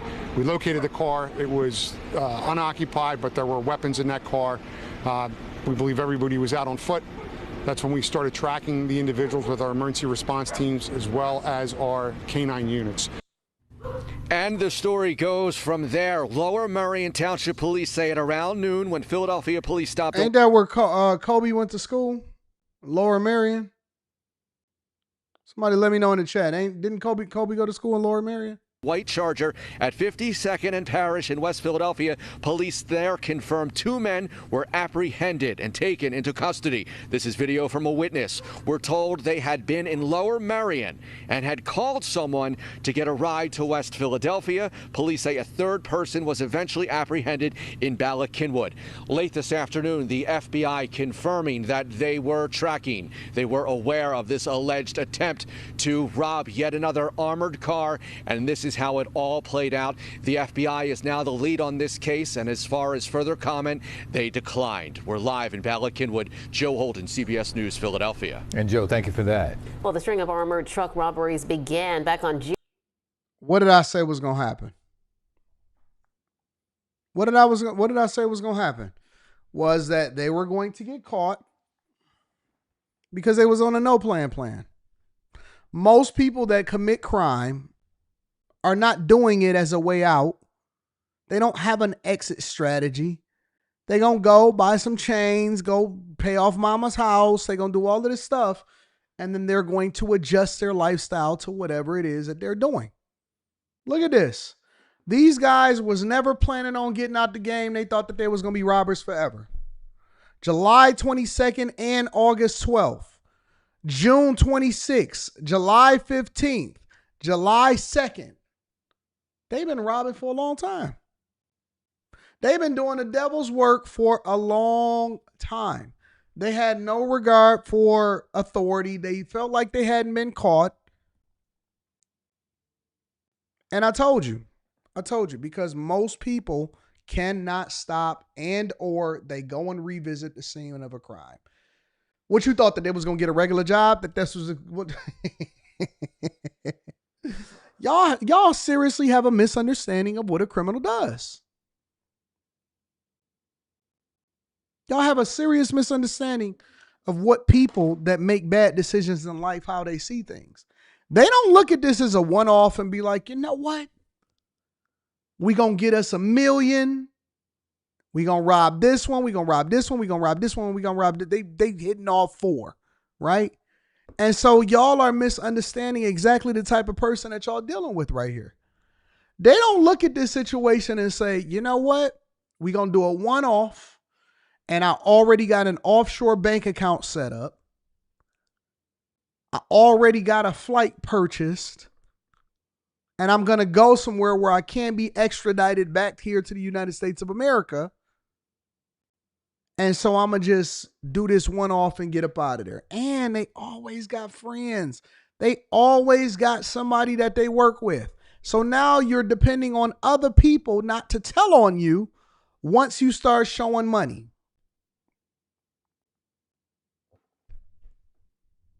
June 26 outside the Aldi at 5200 Whitaker Avenue in Lawncrest. On July 2nd, a Brinks truck was robbed on Frankfurt Avenue in Holmesburg. And less than 2 weeks after that, on July 15th, there was another Brinks truck robbery on Castor Avenue in Oxford Circle. On July 22nd, on Old York Road in Elkins Park, a Brinks truck driver called police after spotting a car with masked men inside with weapons. That car took off. And then on August the 12th, at that same location, robbers took a bag of money from a Brinks truck driver as he tried to enter a store. During that tense search today, Lower Merion Township Police issued urgent warnings to thousands of residents out there in the Bella Cynwyd area. They were warned to keep their doors closed and not approach any suspects. Liz Crawford was in the neighborhood talking to residents about what happened, and she joins us live right now from Bella Cynwyd. Liz? Well, Natasha and Yuki, all quiet now, but I can tell you some neighbors here are pretty shaken up. They were told to shelter in place, and at least 10 schools were on lockdown for about 2.5 hours, while police officers, SWAT teams, and undercover officers swarmed their properties here in Bella Cynwyd. Now, we saw police with long guns and protective vests patrolling the perimeter of the area, and dozens of police vehicles throughout the neighborhood. We actually met 2 teenagers today who said they saw one of the suspects run right by them while they were unloading groceries. Their parents gave... Boy, look at them good Jewish kids. Run right by... You running through their neighborhood? Do you know what kind of car that is? I believe that's a GV70 or a GV80. That's a Hyundai Genesis. That's a Genesis. That's a Genesis. Do you see that nice neighborhood? Huh? With the covered connector? That's old money right there. You see them? They done already got their bar mitzvahs. Their wives are already chosen for them. You running through that neighborhood, you getting caught. You getting caught, dog. I don't know what you thinking. You ran into the wrong. You see them, see the hats, the small hats on the back of them heads? You getting caught, dog. By them while they were unloading groceries. Their parents gave them permission to talk with us. Y'all never getting out of jail. You're never getting out of jail now. We're taking out the groceries, and then through that fence, he just pops out. I'm like, yo, like, because it's not normal to see someone just walk through the backyard. I'm like, what's up? And then he doesn't say anything. He's like, kind of like. See that? Paid for a house, all of that stuff. This is the type of guys that y'all not gonna like. These the guys that the ladies grew up with, and they was like, I don't want them. I want that one over there. I want Spoon.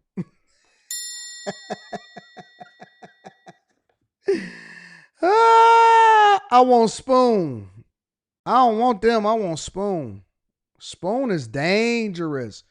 Girl, he dangerous. I want Spoon.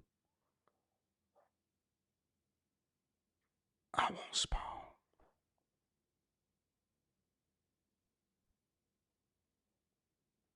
I'm telling you that's what's happening.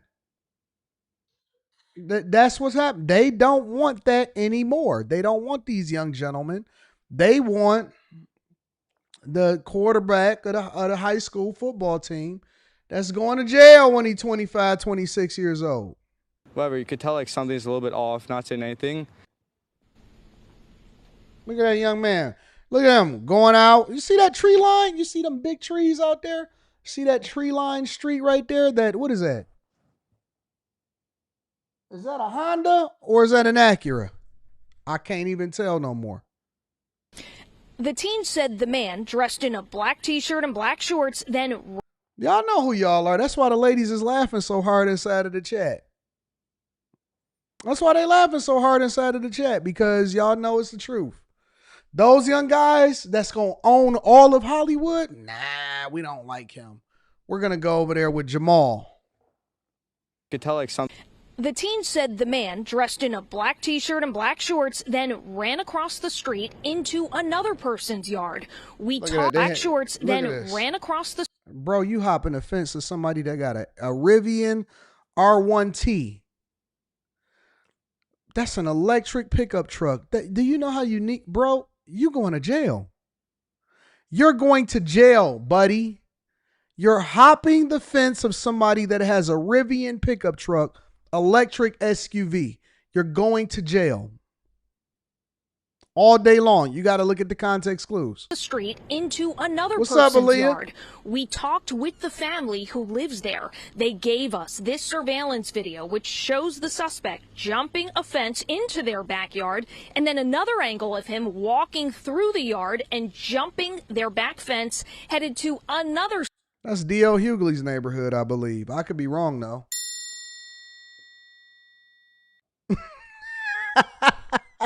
That's that. If not, then it's certainly adjacent. That's Roland Martin's type of neighborhood. You know what I'm saying? That you in the wrong place. That's where Roland Martin live and Kamala Harris. That's where Charlemagne and them be at. You know, the most pro-black of them all. They live right next door, probably. Who knows? That's their neighborhood. That ain't your neighborhood. They not coming back. They not living in the city where they from. They out of there. Out of there. Martha's Vineyard, baby. Hamptons. Not the black part either. Not the part that was segregated. Obama and them. Michelle. They in the Hamptons. Boy, they not you. They over in this neighborhood. Street, which is where Emily Zager said police swarmed her home and yard and eventually captured the guy a few doors down. That wallpaper. We were terrified. I mean, the police were literally in my garage. They were all through every window in my house. There was police. So, you know, I just called my husband and said, "Get home from work now, and we need to buy a gun." Now, neighbors told me they're nothing like a woman telling her husband what to do. Hey, the police is out here apprehending some people. Get home from work now. I'm a stay-at-home mother. Get home from work now, and we're gonna buy a gun. No. I said it. I've already put my foot down. I've said it. No, that's what y'all want. That's what y'all want. Y'all want some chicks that's gonna sit there and tell you exactly what to do. That's controlling everything. And I tell my husband, get home now from work, and we got to buy a gun. That's what y'all want. I want y'all some good snow. And I ain't talking about Jeezy's album. Jeezy's album is, Payroll made the album that Jeezy was supposed to make. Payroll Giovanni made the album that Jeezy, but we'll get there in a minute. Let's finish this. There are a lot of families, a lot of young children along this street. They say it is possible that he was actually hiding in one of the playhouses in one of these backyards before police He was in somebody's playhouse. In Bala-Cynwyd, Liz Crawford, CBS News, You're Philadelphia. going to jail, boy. Well, the chaos did spill into West Philadelphia as well. That's where two of the suspects were arrested. Our cameras were there on 52nd and Parish Streets as shocked community members all watched police and FBI agents swarm the streets. And we did talk to some neighbors out there who witnessed the arrests and all of that police activity. We come out and the block is full of cops up and down the street. And so the next thing we know, FBI is here. They pulled the guy out the car. They blocked off the whole block. They had the fellas on the ground and everything. So I didn't get out, and the streets was full up with cop cars all over, everywhere. And it was just danger. I could barely cross the street. Well, parents in West Philadelphia, they also expressed to us their anxiety during this lockdown of their children's schools as well. We invite you to stay with us as we. Yeah, they going to jail. Make sure y'all hit a like for the algorithm, subscribe to the channel, and turn on your notifications. Where we at on that? Is that 4? Yeah, we on 4. All right, y'all, that's what's up. Let me read some of these super chats. Y'all said that Payroll make the album of the year. I personally think so. I don't hear an album that's better than Payroll. I listen to it from front to back. From front to back as grown man music.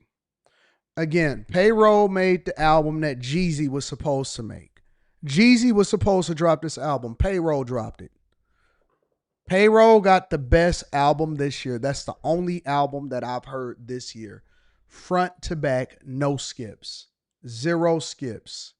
0 skips.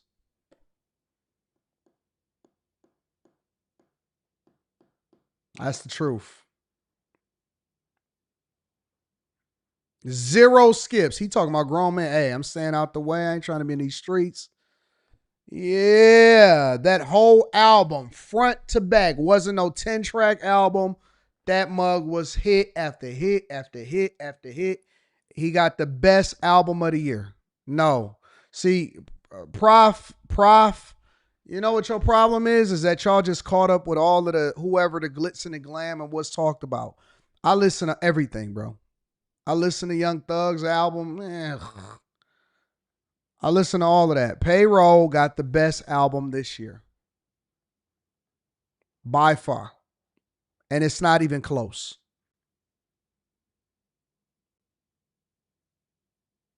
It's not even close.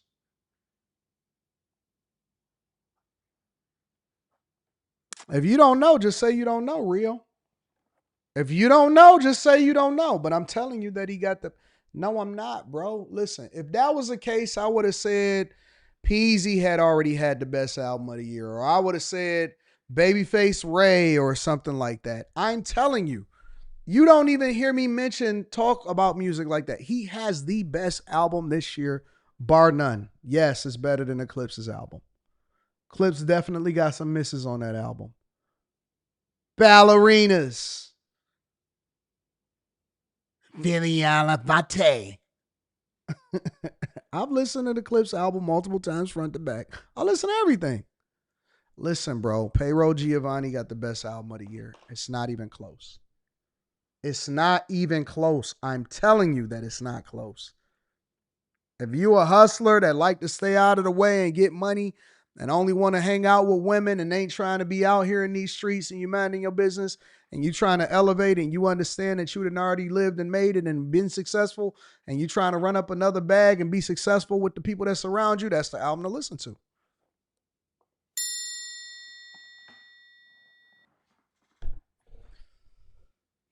I love Larry June. I love Don Tripp. I like Don Tripp. I like the Clips album. I like Freddie Gibbs. I like them all. I don't care about Grammy nominations. All of that stuff is marketed. You submit your song for a Grammy nomination. I don't care about that, bro.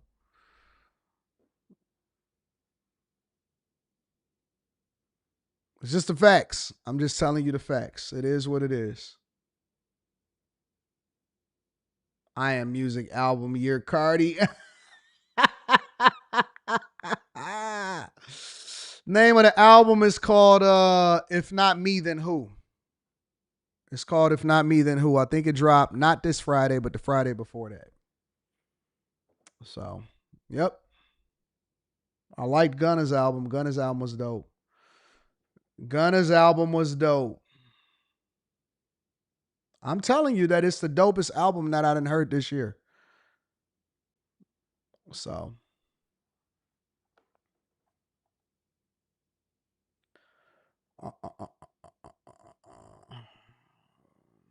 Izzy says these thieves need Lester to help them lose. No, Lester. Not Lester. No, no, no. Mr. Lot says, I know a Michael Bay movie plot when I see one. They dumb. I don't know how they just, man, why didn't they get an island and get up out of there? Go to Bali or something. Maurice says, I woke up with money on my mind. That's why I joined your Patreon today. Shout out to the new bag chasers. Make sure y'all go back and y'all actually watch and listen to the live stream that we did last night. You may have to break it down into 2 parts because it was over 2 hours because we just had so much information that we was going to. So go ahead and check that out. Manny Plays says them boys got Ben Shapiro on speed dial. Facts. AR Smitty says, now you know you didn't effed up, don't you? Perspective 11 says, I'm so glad you said that. Most blackity black people on TV and celebrities live absolutely nowhere near black people. They get money and they gone. But I'm right here. I'm right in the city. I'm right in the city. Spoon and Thirsty, man. We need and Pooh Bear. And Pooh Bear. Talk about Pooh Bear. Pooh Bear used to scrap. Shout out to Brian the filmmaker. Mr. Lot says, Jeezy album sound like he performing at a nursing home. Yeah, he trying to get that Too Short money. That's what it sound like to me. He trying to get that Too Short money. What about that new Peasy? Yeah, I listened to it. It's dope. Still ghetto? With the Lambo on the front of the hood. I like the new Peasy album. It's pretty dope. I got some songs saved on there, added to my playlist. George Everett says, shout out Ghetto Boys, Peasy, Rio the God, Payroll, Babyface Ray, RMC. Don't forget about RMC. Don't forget about Cash Kid. Don't forget about Vezo. All of them. All of them. Shout out to them. Killing everything. Bag Chaser music. That's really what it is. It's Bag Chaser music. That's a fact. That's a fact. All right, y'all. Y'all ready to continue on with the show? What y'all want to talk about? I think we covered like 5 different segments. I told y'all about, let me double check this before we go to the next thing.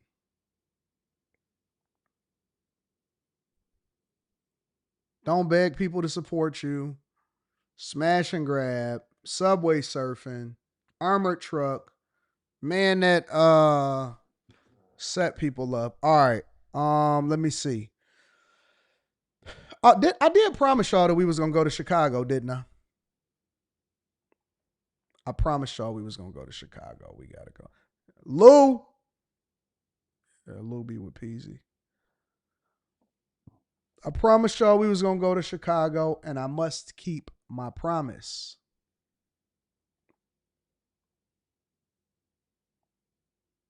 I must keep my promise. You know what? Donald Trump wanted American cities to be training grounds, and ICE listened. In Chicago, in the no matter the day of amazing American cities are. So as forewarned, I mean, we have a situation in which American cities are at the center of this ICE crackdown, and there's indiscriminate use of force against Americans, non-Americans, people here legally, people here illegally. And on the right, nobody seems to care. In fact, they love it. I saw a video from a local station in Chicago, and residents of a community there were describing an ICE raid and like what they saw. 2 things struck me. One, they were talking about things that happened to them. They were talking about how they were treated in this ICE raid. These are the people that, I guess by virtue of being born here in America, are entitled to being treated like human beings. The second thing is that they were all black. And I'm gonna say something, we saw this coming. Mm-hmm. We knew the neighborhoods where these ICE raids would take place. We knew that a lot of these things wouldn't happen in Beverly Hills or in Coconut Grove or any of those places like that. We knew that there would be collateral damage, that there would be trauma that would be inflicted on our communities. We knew that people would be detained, scared. We knew that children would have to see things that they shouldn't have to see. And all of this for political theater so that we look tough on immigration for everyone. It's a horror show. And I do think if it hasn't already happened, that it'll be something that even the most conservative of Americans will get tired of seeing human beings treated this way. At least that's my. You know what's so funny about him? I think that he could quite possibly be one of the worst commentators on CNN, bar none. One of the worst commentators, Van Lathan, could quite possibly be one of the worst pro-hate, racist black people that I've ever seen in my entire life. Now, ask yourself this question, but before you ask yourself the question, let me play for you the video of what actually happened. This was covered on News Nation several days ago. Border Patrol officers conducted a military-style raid on an apartment building in the South Shore neighborhood. This is in the overnight hours, and they tell our sister station News Nation they arrested close to 30 people. WGN's Julian Cruz reports from 75th and South Shore. Good evening. Today's federal Wound up actually being 37, but I'm going to add the context shortly. multi-agency sting said to be the largest immigration operation that we have seen thus far locally under Operation Midway Blitz, but critics announcing what they say are the cruel and heartless immigration policies of the Trump administration. This is a disturbing activity from the Trump administration. State Senator Robert Peters and folks with the Illinois Coalition for Immigrant and Refugee Rights sounding off on today's federal operation. Literally, this is a working class community. People who are trying to get the valuable little amount of sleep that they're able to get before they have to either send their kids to school or they have to go to work. They went through that structure, which is a very large structure. You can see it's 5 stories. They went through that structure a lot quicker than I thought, and several apprehensions. Border Patrol Chief Greg Bovino in Chicago to oversee today's operation. Witnesses describing the tremendous show of force shortly after 1 o'clock this morning. It looks like we have a couple of potential targets that we briefed earlier today that we were after. But at least one local resident we talked to describing the federal operation captured on video by the Citizens app as overkill. It's distressing. You know, this is supposed to be America. We're all supposed to have rights, and it looks like our rights are just gone. Ballard and countless others in this densely populated South Shore neighborhood jolted out of bed by the sounds of military helicopters. I grew up on a military base, Air Force base, so I know the beat. And when I heard that heavy beat, I knew it was an assault helicopter. This morning's raid said to have included Border Patrol agents, ICE, and ATF agents. The arrest team said to have received guidance from intelligence units.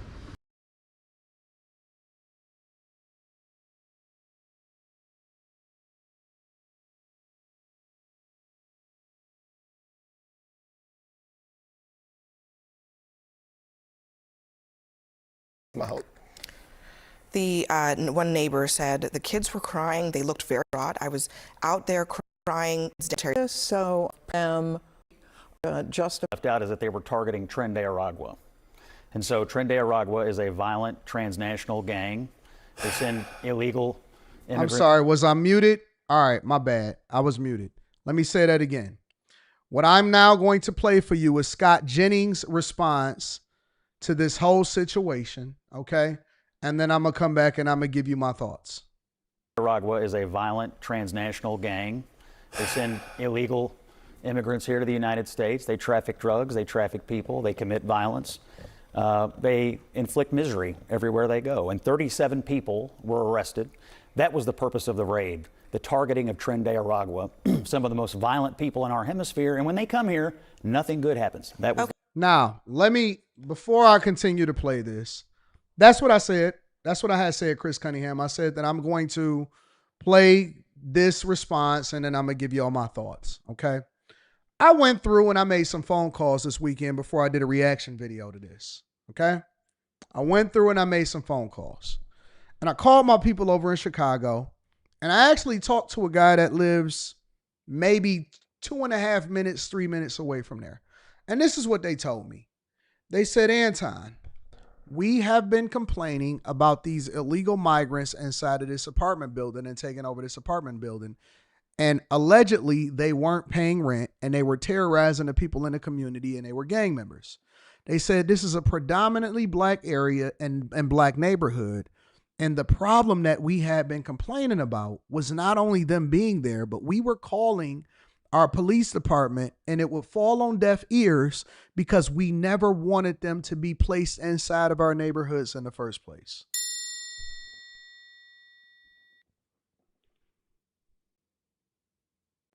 They never wanted them to be in that neighborhood in the first place. And so instead of blaming ICE and Homeland Security and the FBI and Trump for getting them out, the question that we should be asking ourselves, and this isn't a Republican versus Democrat issue, even if you don't like me, if you hate my guts because you don't like the fact that I don't stand with the pro-blackity blacks, this is your opportunity to actually align with me because I'm not wrong on this. Ask yourself this question. Why are the people not holding Brandon Johnson, the mayor, and Illinois Governor J.B. Pritzker and all of your aldermen and everybody that's in the police department, the police chief, why are y'all not holding them accountable for placing them inside of y'all neighborhoods in the first place?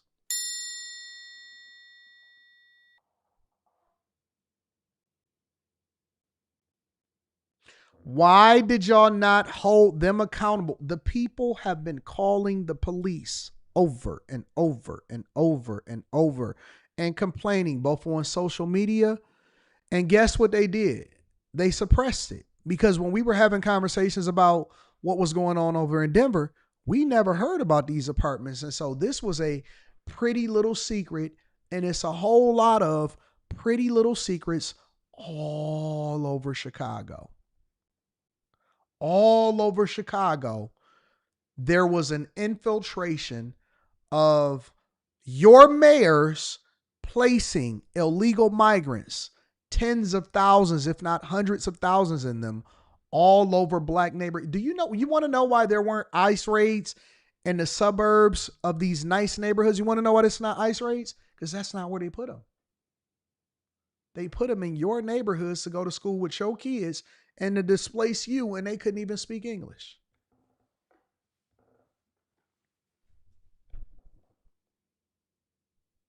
So now, because whenever you go and you do this type of raid, I don't know if y'all was ever in a hood, but it's the raid van, they put everybody in a zip, and well, it used to be handcuffs.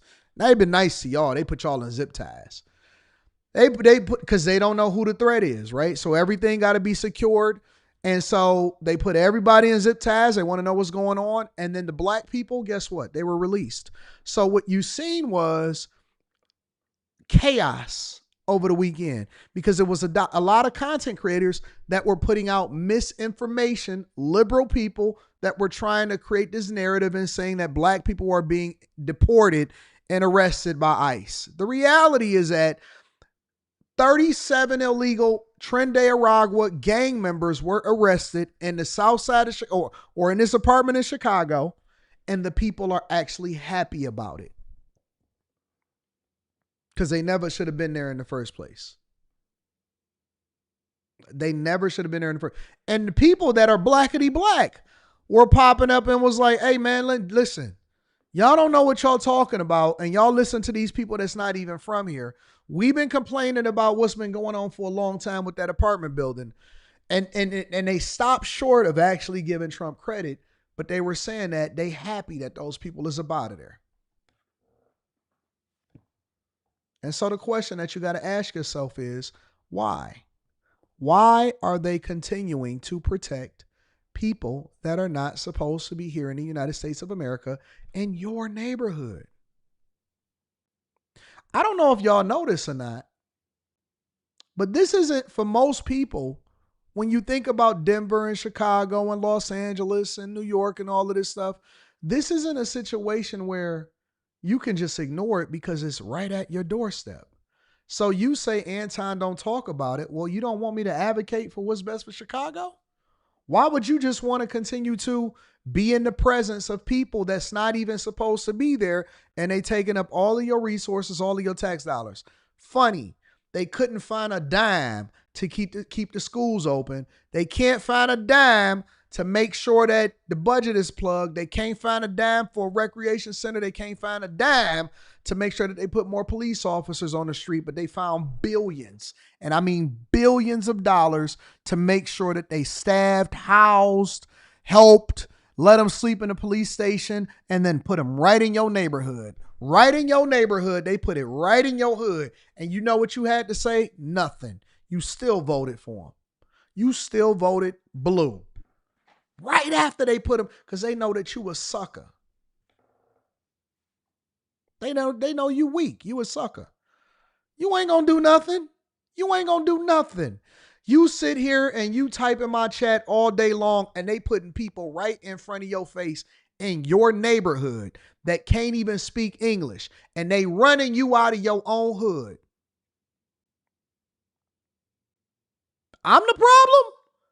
No, your mayor is the problem. Your alderman is the problem. These protesters that are paid to continue to keep you in poverty and lower your property values so that they can then take it while you paying extra high taxes, and then they increase the value of the property, and you call it gentrification.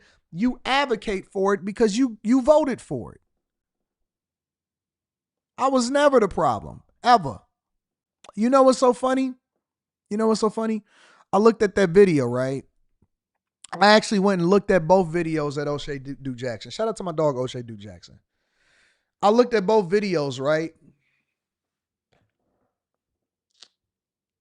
Do you know the only time that black people that don't like other black people come together is if they don't like another black person?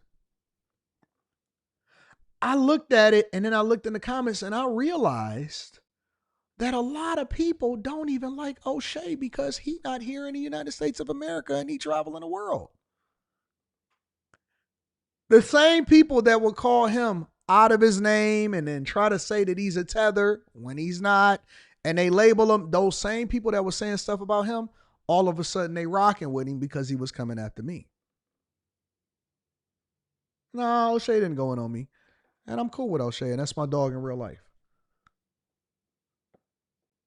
The only time that people come together is when they hate somebody else black. Y'all didn't come together and get them Venezuelans out of y'all neighborhood. Y'all so tough. Y'all got all of the gangs in the world.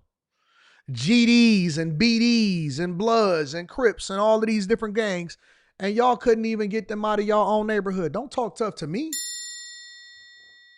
They came in and they didn't even know your language, and they was in there not paying rent with size 12 shoes.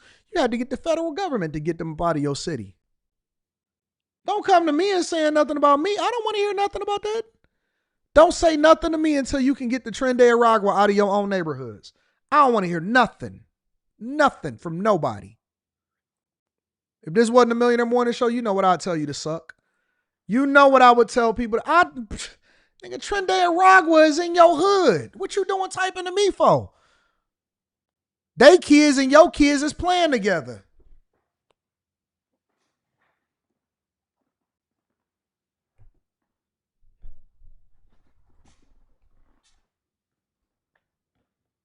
I don't care nothing about what you're talking about. You can't even do nothing. You can't even get out of your own hood. You stuck. You couldn't move if you want to. You can't come to where we are. You can't move. You ain't got a pot to piss in if you want to. Shout out to everybody typing tough on their Obama phone, still holding it down, still getting your food stamps and government aid. I don't care nothing about what you're talking about. Care nothing about it. You got people they running you out of your own neighborhood. You can't even hold on to your mama's house. Your mama got a reverse mortgage on her house, and when she dies, it goes over to the company that she sold it out for so that they can resell it and put you out of there. You ain't got no business talking to me when they running you out of your own house. And then you get the Van Lathens and the Charlemagnes and all of these people, and they keep on talking about some dignity. No. Don't nobody want no dignity. I want freedom. You know what freedom is? To be able to do what you want to do when you want to do it and not be under the duress of other people.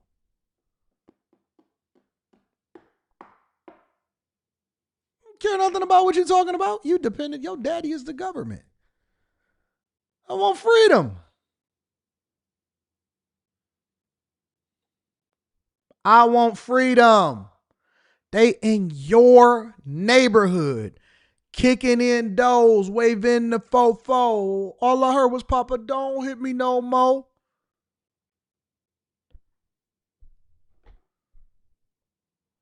You can't even get them out of y'all own hood. Y'all ain't tough. You asking them. All these community advocates, they right there in your hood, busting out windows. I bust the windows out your car. They busting out windows, having parties, playing their little Venezuela music.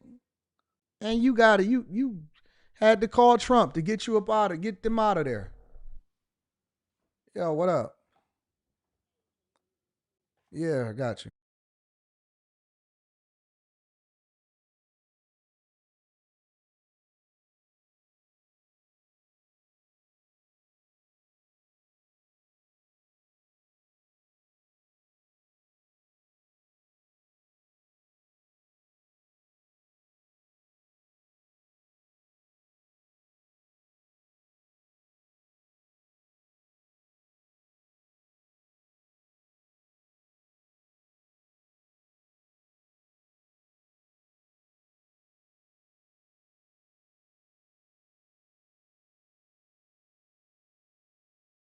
Okay, I'm gonna call you after the live stream, and then we'll take care. We'll figure out what's going on. All right, bye.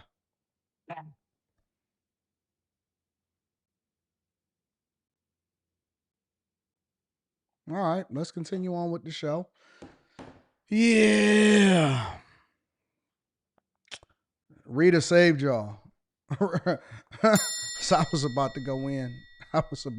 Rita saved him. Rita saved him. Thank God for Rita. Thank God for sweet Rita. Let me read some of these super chats before I get a little extra up in here. Tune says Freddie Gibbs and Alchemist. It's not as good as Payroll's album. I'm just telling you the truth. All production. What up, though? A.R. Smitty says, I told you before, I shudder at the thought that I once championed Charlemagne and Van as great thought leaders.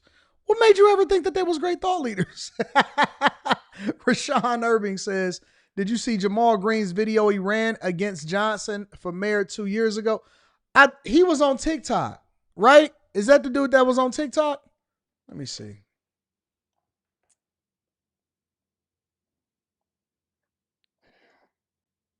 Let me see.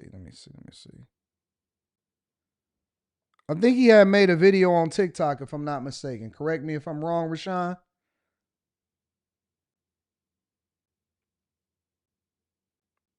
His problem is that his name is Jamal. Yep, I did. I looked at this. I was going to do a reaction video to this. He got to change his name if he ever want to win. He's got to change his name. Nobody, I mean, anything is possible in the black community, but he's never gonna, he can't win office if his name is Jamal Green. I'm just going to be honest with you. I'm being real with you. I'm going to play him for you right now. I just pulled it up because I had saved it and I was going to do a reaction video to it, but I'm going to just pull it up and I'll show you for yourself. This is him. Jamal Green, and it's J-Mal, J-A-Y. But anyway, we're not going to focus on his name right now. We're going to focus on what he's saying. Because a lot of people out there are acting like they don't understand what is actually happening in the city of Chicago in regards to the ICE raids. Let me tell you something. Black people, again, are collateral damage in this. And all the black people that are getting mad at ICE and Donald Trump, hold on, you got to get mad at the politicians right here locally, because it was the politicians right here in your city that decided to dump the migrant issue on the black community like they do every single time. When they came across the border and checked asylum, they were able to come over into our city and get incentives like medical care, 6 months free rent, free transportation, free child care. We fed them each and every day. And those people that they were giving assistance to, they didn't go up to the north side and to the white community. All of the people out there protesting that are white, they didn't open up their doors for them, and they didn't want none of the shelters on their neighborhood. Guess where they opened up the shelters? In the black community. Those same school buildings that they shut down in. This is why I don't have no respect for the Van Lathens and the people that sit on CNN. And they not in the community. They're not in the hood. They don't know what's going on. They didn't check in with anybody that was actually on the ground. This is one of the reasons that social media is so beautiful, is because you don't have to just depend on what it is that they're selling you as a narrative. you can really start to deep dive and find out what really is happening on the ground. And he's telling you the truth. The whole thing was they sold y'all short by dumping all of these people inside of y'all neighborhoods, and they told y'all to get along with them. In reality, it was never for you. It was never best for you. And y'all keep voting for your own oppressor. Your oppressor looked like you. Your oppressor looks like you because you keep voting on diversity, equity, and inclusion and identity politics instead of based off of what's best for you. And I don't care if it's a black person or a white person, but if they keep on coming with these liberal policies and then they dump this right in front of your face, what you think is going to happen? Oh, I'm the crazy one. Don't worry about it. We're going to get there. 2013 that were educating black kids, they took those school buildings and they made them migrant shelters. And then they gave over $700 million to a company out in Florida to manage those shelters. They took the buildings that you've been asking for to be developed and build new housing, and they made them into migrant homes, giving them 6 months of free rent. They dumped the problem on black community like they do every single time. When it was George Floyd riots, they closed downtown and pushed people to loot into the neighborhoods because they knew that people didn't care. Where was all the people right now? They weren't in our neighborhoods helping us open up back up our businesses. They were not in our neighborhoods helping us clean up. They weren't in our neighborhoods when we were fighting for Laquan McDonald, who was shot 16 times by Jason Van Dyke. I didn't see them at the protest. But now, right now, they want to make black people a part of the fight. When they made us collateral damage in the first place, we are always losing. That's why ICE is raiding buildings where black people are, is because they put them there. They pay for their rent. They pay for their food. They pay for their child care. They pay for everything, but they didn't put them where they live. They put them where black people live because they don't want to invest into the community. So that's the... And Donald Trump is the person that's getting them out, and y'all hate him for it. Trump is the one that is saving you in your community because you don't have anybody left. Do y'all realize that y'all don't have no friends on your side? You don't have no friends on your side. Your friend ain't your friend if they keeping you poor. Your friend ain't your friend if they dumping illegal migrants inside of your community. Why? Because they look like you? Because they wear a mohawk? Because they used to be a geography teacher? Huh? Oh, you don't like him because he's a white man, but it's okay to be oppressed by the person that you lay next to every day. They don't got your best interests at heart. Let me tell you about these community protesters. Oh, no, you go home. And they get together and they draw on the sidewalks like we about to play hopscotch. And they got their pink and their purple hair and they got their nose ring and stuff like that. Guess where they go? Home. And they don't live amongst you. When you get done burning down your neighborhoods, when you get done voting against yourself, and they show up in order to make themselves feel better because they white apologists, because they're liberal, and then they get to go home. And you still left dealing with that illegal migrant crisis inside of your neighborhood. The only person that was going to come and save you was the person that you voted against. The only person that actually is doing the thing that is in best interest of you is the person that you voted against. He the one that got the boots on the ground, got the troops up in there, got everybody up in there. Now y'all got to figure out what to do with your own community. There you go. And you sit there and you hate him for it. You sit there and you hate him for it. Why? Talk to him. Maybe you'll listen to Jay Mall. Easiest place to dump a problem.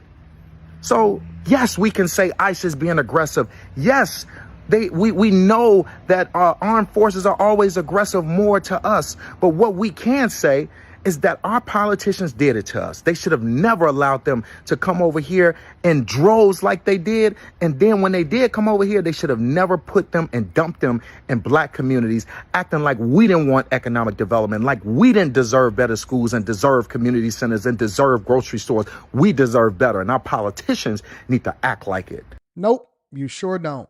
And this is where me and Jamal is going to differ in opinion. You sure don't, J Mall. You ain't no cop, J Mall. You sure don't, J Mall.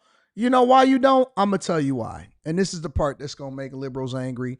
And the pro-black people are going to do their reactions. I can't believe Anton said he don't want it again. He's tripling down. Let me tell you why you don't, J Mall. Because during y'all election, y'all had a historic low voter turnout rate. You regularly sit here and come up to my channel and you say, Anton, voting doesn't matter. Voting doesn't matter. And then the people that did vote decided that they wanted Brandon Johnson as their leader. And so it's hard for me to say that you don't deserve it when you had the freedom to decide whether you wanted to go another way. And you did a version that was worse than Lori Lightfoot. Y'all got it wrong every single year. You had Lori Lightfoot in there. Y'all voted in Lori Lightfoot. And then you voted in Biden. And then you voted in Brandon Johnson. And y'all voted in y'all alderman. And y'all don't even know what's going on at y'all city council meeting because y'all don't show up. So it's difficult for me, J Mall, for me to say, maybe I need to get J Mall on the show. I'm going to reach out to him. It's difficult for me, J Mall, for me to agree with you on that last point because it's not like anybody put a gun to y'all head. You got what you asked for.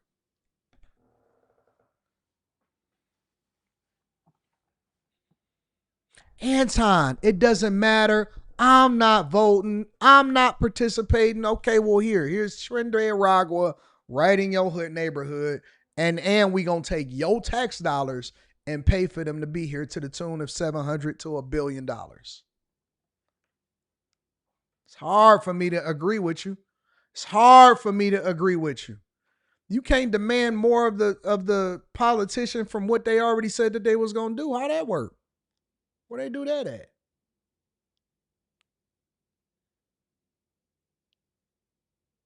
And while all of these blackety black leaders sit and they die in the neighborhoods that's best for their kids and they've integrated, they telling you that integration is the worst thing that ever happened to black people. It's the worst thing ever happened to us. And they kids is up there playing hopscotch with each other. Listen, have you noticed that the people that are against integration the most have integrated the most? The people.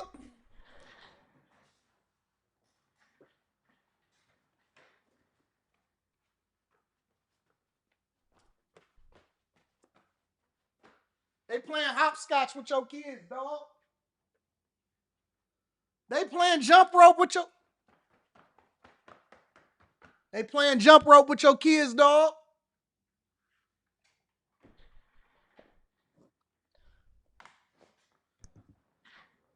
They playing hopscotch with your kid.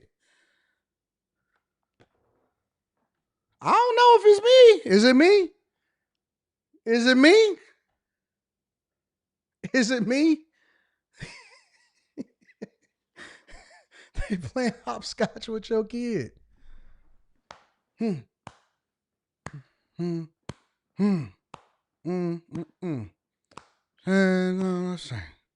Shame, shame, shame. We gonna rock to the treetop all day long.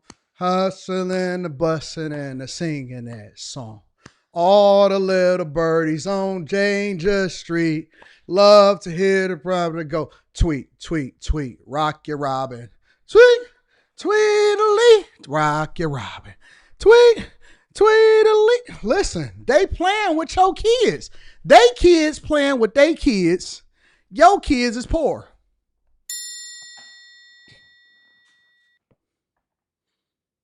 They kids playing with their kids is integrated. They go to the private schools. What you think? If they went to a predominantly black school? They don't. They don't. They go to the best schools.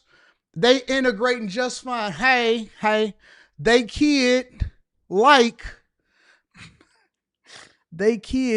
is snow bunnying it up.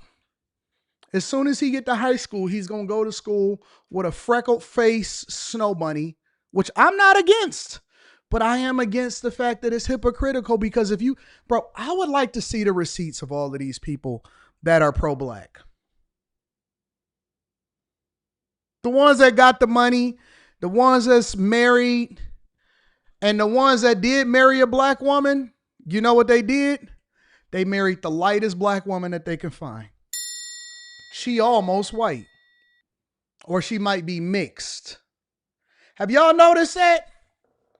They don't get them dark like me. They don't get them dark like me. They don't get them dark.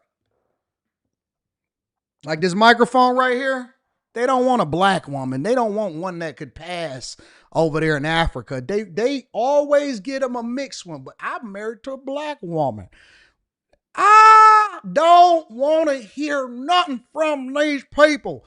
They get them something as pure as the whitest driven snow, got a dot of black in her, and all of a sudden, that's the ones that just so happen to marry a black woman. I'm an advocate, right?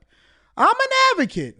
I'm a huge advocate. Remember where I stand. I'm a conservative. I'm a Republican. I believe that you should be able to marry whoever it is that you want to marry.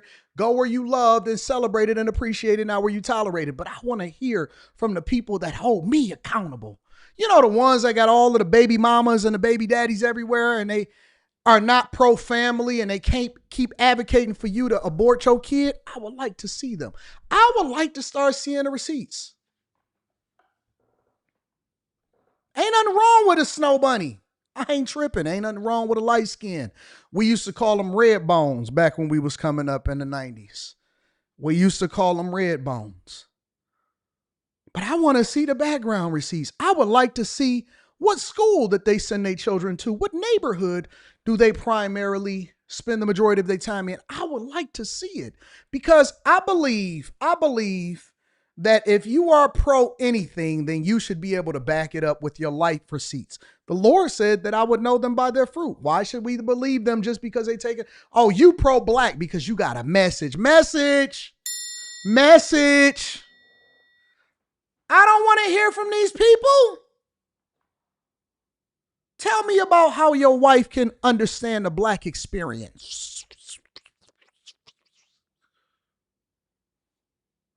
I teach her all of the cultural ways. Boy, shut up. Where? Who? What? When? Where? How? Your kids is just like they kids. What you talking about? Your kids might as well be Jewish. All of your black leaders are for profit. All of your leaders are for profit. They just don't want to say it out loud because it's not going to make them as appealing to you. Because they got to continue to grift off of you. Pro-black, pro-black, pro-black. Boy.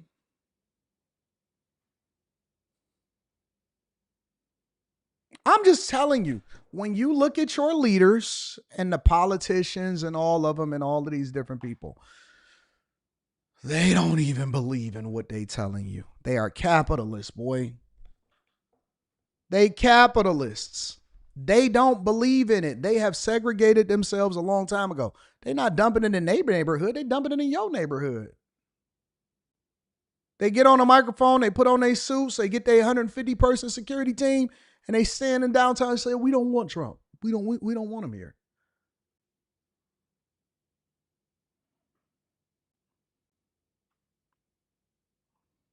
I'm just telling you the truth. I'm telling you, says someone married Don Lemon. Yeah, a white man.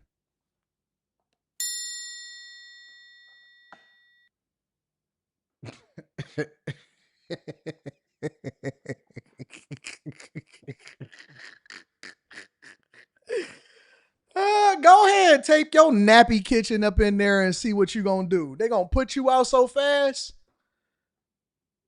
Unless you got a donation. See, whenever I do my meetups, my stuff is free. Hey, come and kick it with me. Let's have a good time. I'm buying drinks on everybody. Go ahead. Take your natural looking self in the room with them and see, do they not have security? I'm sorry, what was that? Was that a black? See whether or not your pro leaders is going to put your nappy kitchen out on the street. Go ahead. Uncomb your hair and go on in there with them and see whether or not they treat you like one of theirs. Go ahead. I dare you. I dare you. Security.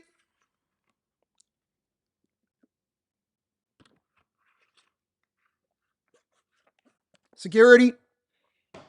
We got one of them in here.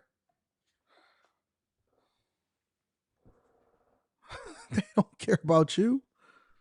They ain't never cared about you. You ain't never been the priority. You ain't the priority. They don't like you. Let me read some of these super chats. I know. Millionaire Morning Show derailment. We gonna get into it. Because guess what? For everybody that got something to say to what I say, I got a microphone too. And chances is my microphone is a little bit bigger than yours. Rashawn Irving says, did you see Jamal Green's video he ran against Johnson? Yep, I just played it. Shout out to you. Kenneth Krigsby is in the building, says, as someone who once lived 1 block from the building, I think they did a great job. Can they return and also arrest the gangs who destroyed the area?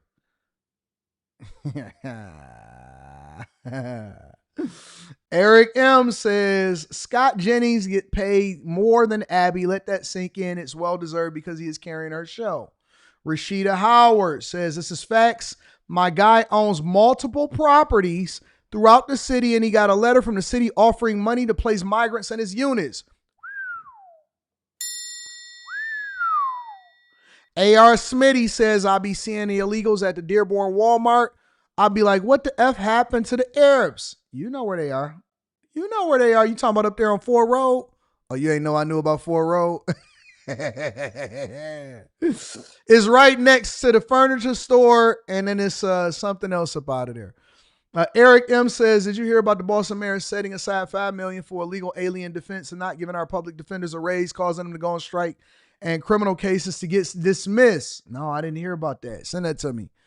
Latrell Lim says, Anton, I just emailed you a video on Boston police cruisers torched over the weekend by YNs. I thought Boston was the safest, biggest city.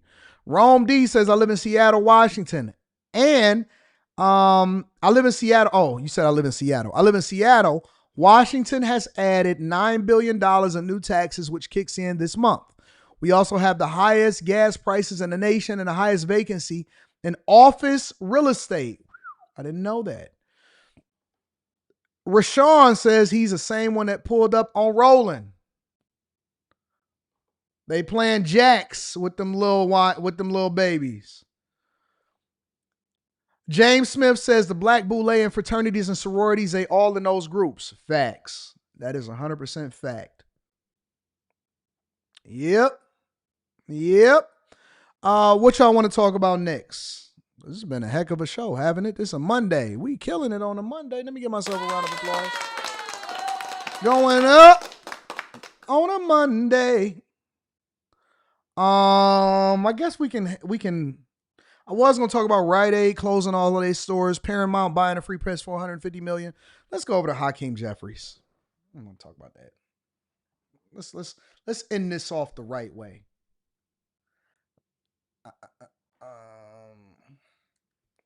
Hakeem Jeffries has never gotten this level of visibility from me, and so I said, you know what? Let's talk about Hakeem.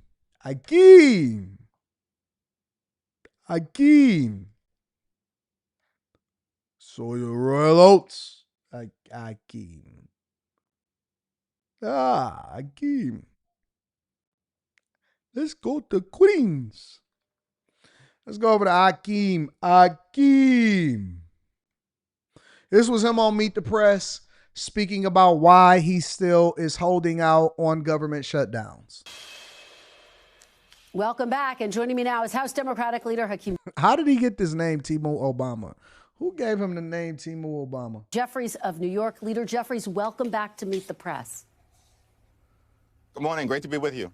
Well, it's great to have you here on a very busy morning. I do, of course, want to get to the shutdown. But first, I have to ask you about these developments in the Middle East. Of course, Hamas saying that it will, in fact, turn over. I don't care about all of that. This week or in tour till Leader Schumer reopens the government. When is the last time you spoke with Republican leadership?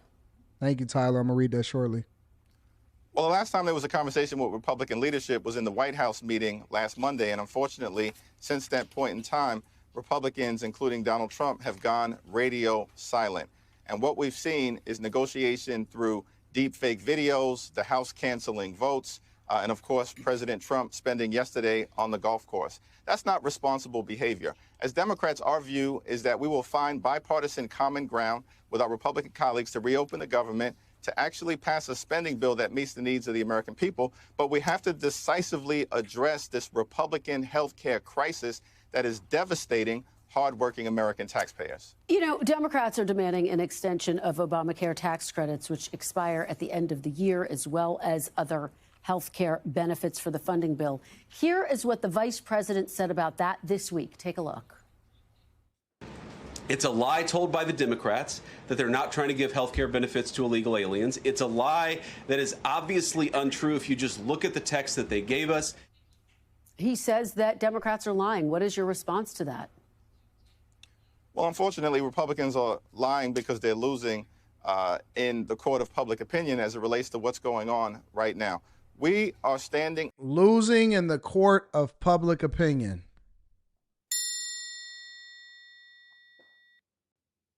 Republicans are on a historic run. I mean, I can't even think of anything more historic than the run that Republicans are on right now. And he's saying that Republicans are losing in the court of public opinion. In the court of public opinion as it relates to what's going on right now. We are standing up for the health care of hardworking American taxpayers, of working class Americans, of middle class Americans, and everyday Americans who have seen over the last several months Republicans pass their one big ugly bill, largest cut to Medicaid in American history. Hospitals and nursing homes and community-based health clinics are closing all throughout the country, including in rural America. If Republicans continue to refuse to extend the Affordable Care Act tax credits, tens of millions of American taxpayers are going to experience dramatically increased premiums, copays, and deductibles. And that information from their insurance companies is going out right now. Now, federal law clearly prohibits the expenditure of taxpayer dollars to provide health care to undocumented immigrants, period, full stop. And no Democrat on Capitol Hill is trying to change that law. But Leader Jeffries, let me ask you, because as you just mentioned, you are also calling for a complete rollback of the Medicaid cuts, which Republicans just passed. They say it's a non-starter. Why include that? Why not just focus on your argument that you want to see those Obamacare tax credits extended, which expire at the end of the year? This Republican health care crisis is all-encompassing, and it has been devastating to the well-being of the American people. We're talking about people in rural America, working-class America, urban America, small-town America, the heartland of America, and black and brown communities all throughout America. Now, we have made clear that in terms of what's immediately in front of us, there, of course, is an urgent need to address the Affordable Care Act and the Republicans' refusal to extend these tax credits. What we're talking about here is a dramatic impact on real, everyday Americans. A married couple of two, for instance, that makes $88,000 a year, a modest amount, currently pays about $8,000 a year in their health care insurance. That's already too much. But if these Affordable Care Act tax credits expire, that same couple will be forced to pay $24,000 a year. It's unaffordable. It's all cap. It's 100% cap. But I'm going to let him continue, and then I'm going to give you my thoughts after he finishes. Bankrupt them. It will leave them without coverage. And those are the people who we're fighting for. But let me ask you, because you say this is a Republican shutdown, but it's Democratic senators who are withholding their votes on what is called a clean resolution. That means no strings attached, which is something, quite frankly, Leader, that you and other Democrats have advocated for in the past. Take a look.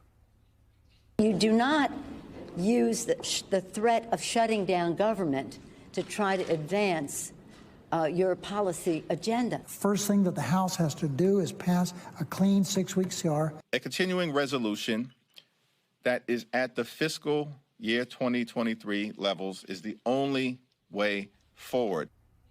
Why not fund the government and debate extending Obamacare tax credits after the fact? They don't expire till the end of the year.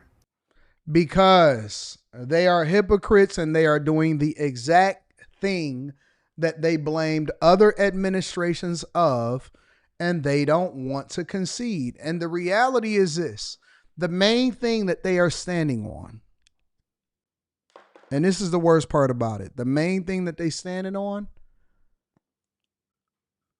is illegal health care or health care for illegal migrants. And the biggest culprit of that is California, because they basically finesse in the system and they continue to get money from the federal government, especially when there are hospital visits. Thousands of people did over 20,000 visits, illegal migrants, over to the Denver healthcare system. And they got reimbursed back from the federal government, which also allows for them to be able to plug budget deficit holes. And California has been finessing the system for a long time. See, when Donald Trump first talked about draining the swamp a long time ago, and I mean like all the way back in 2016, 17, this is the swamp. The swamp isn't any overt or covert racism or anything like that. Do you know what the swamp is? The swamp is what happens behind closed doors, because the biggest culprits for leveraging loopholes to ensure that them, their buddies, their friends get rich, they have insider information, and more importantly, they can leverage the finesse in the federal government in order to continue to get rich, which is basically on the backs of who? It's not just Californians, it's all taxpayers. We, as taxpayers, pay for healthcare coverage for illegals, especially when they visit hospital rooms to get care and do not have the resources to pay for it. How are you going to pay for it? You're illegal. We're subsidizing Medicaid, food stamps. You know who the biggest culprits of food stamp fraud is? Illegal migrants that's not supposed to be inside of the country. Everything that we do, that they do, we pay for it. And somebody is getting a kickback. Somebody is plugging budget deficits. Somebody is using that to make sure. Do you know that now that Trump is, because he's just going to do it system by system, person by person, situation by situation, state by state. See, if they solve for the crime for the illegal migrants inside of Chicago or inside of Los Angeles or inside of California or inside of Denver, then that means that the joyride is over. Now they actually have to balance their budget, pre-pandemic COVID era budget. Now they have to actually lean on a real budget, or they got to do what they're supposed to do, because the devil is a lie, right? The emperor ain't got no clothes on. It's going to force them to have to come clean, because all of this lying that they've been telling y'all all this time, it's going to have to come to a halt. You're going to see bankruptcies of cities. You're going to see states like California almost completely collapse. You're going to see places like New York become even more socialist, because they're holding on to a system that has been oppressing them for a long time. Illegal migrants was the only other play, because as you get older, you never hear somebody say, hey, listen, I switched over from being Republican to being Democrat. Unless they got a boyfriend, unless their boyfriend got a boyfriend. Usually the only people that switch over to being Democrat that was held accountable and was raised to be conservative are people that decide that they want to surf the rainbow. And that's just the truth. Nobody in their right mind grow up and say, you know what? I'm switching over from being conservative to liberal. It's usually the other way around. 98% of the time, they're switching over from being liberal to conservative, because they realize that it's all a lie. It is a reason for it. And so while they sit here and lie to you to your face, you have to ask yourself, are they the real enemy? Is it the people that's telling you the truth, or is it the people that continue to keep the veil over your face? The real system is the colleges that indoctrinate you to be liberal.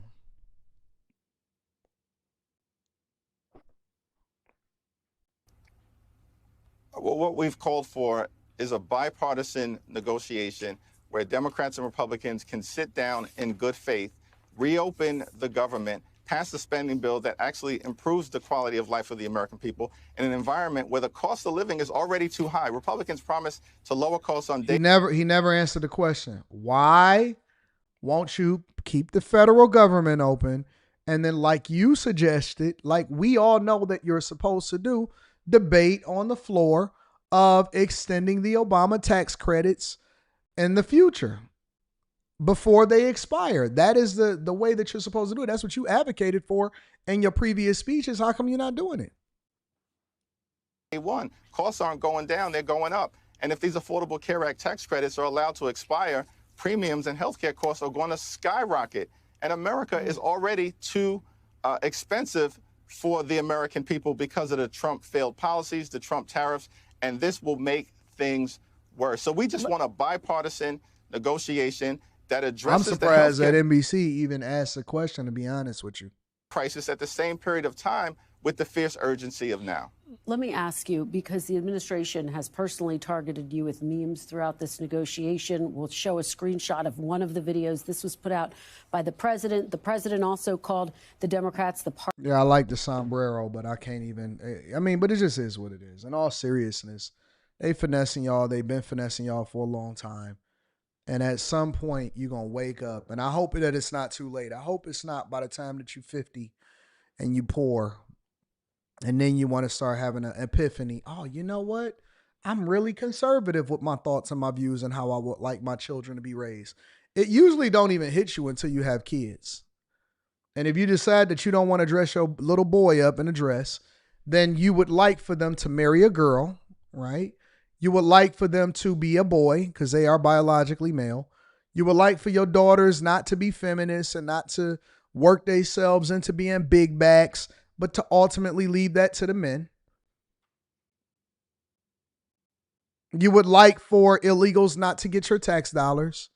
You would like clean streets, good businesses, American jobs, strong schools. I'm like, all of these are conservative values. None of this stuff is mind-blowing. No new wars. But for some of y'all, it's going to be too late by the time that you figure it out.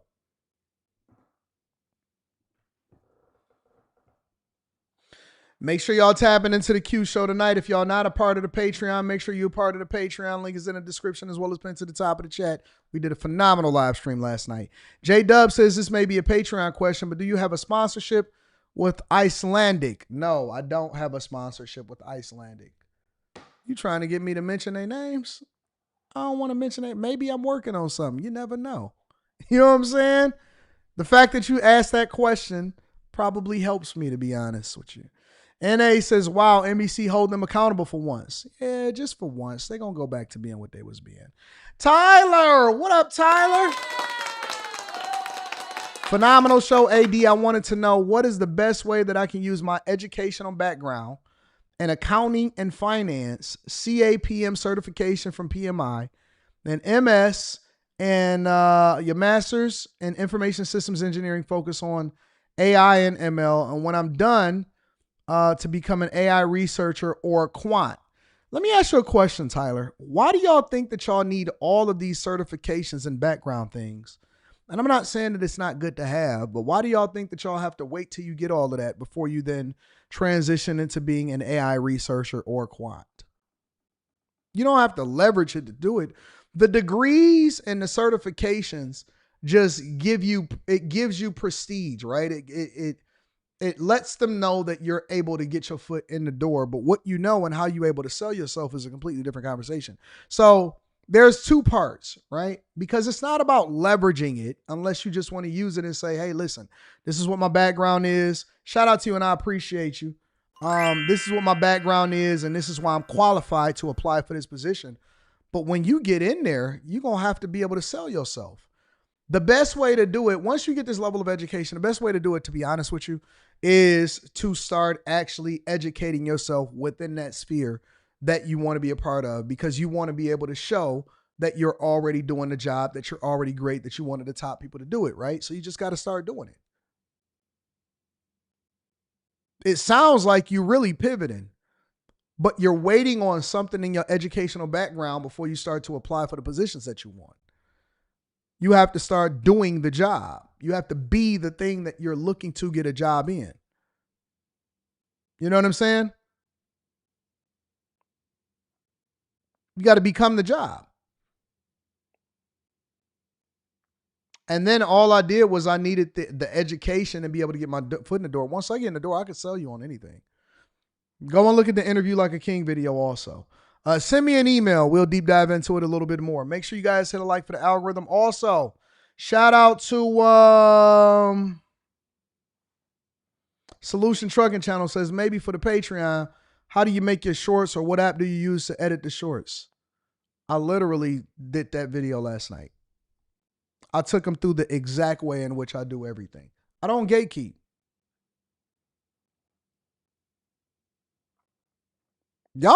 Listen, y'all gotta watch the videos. You gotta go and join the live streams. You gotta watch the video inside of the Patreon. I went through it and I showed my software. I showed everything. JT Coin Rings, what up? Says hello in the chat. Shout out to you. I literally did it. I mean, Desmond, you was there last night, right? They're asking the same questions that you guys asked last night that I answered last night.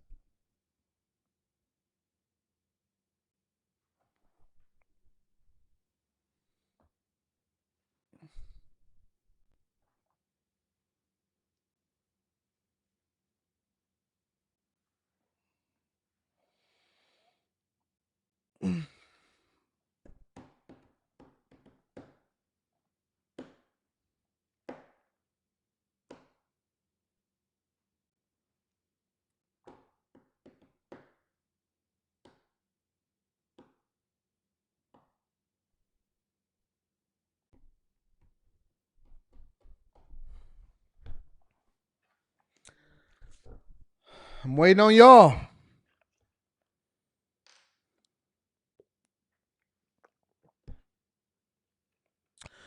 I reposted it. It's up there for you to rewatch. I uploaded it this morning.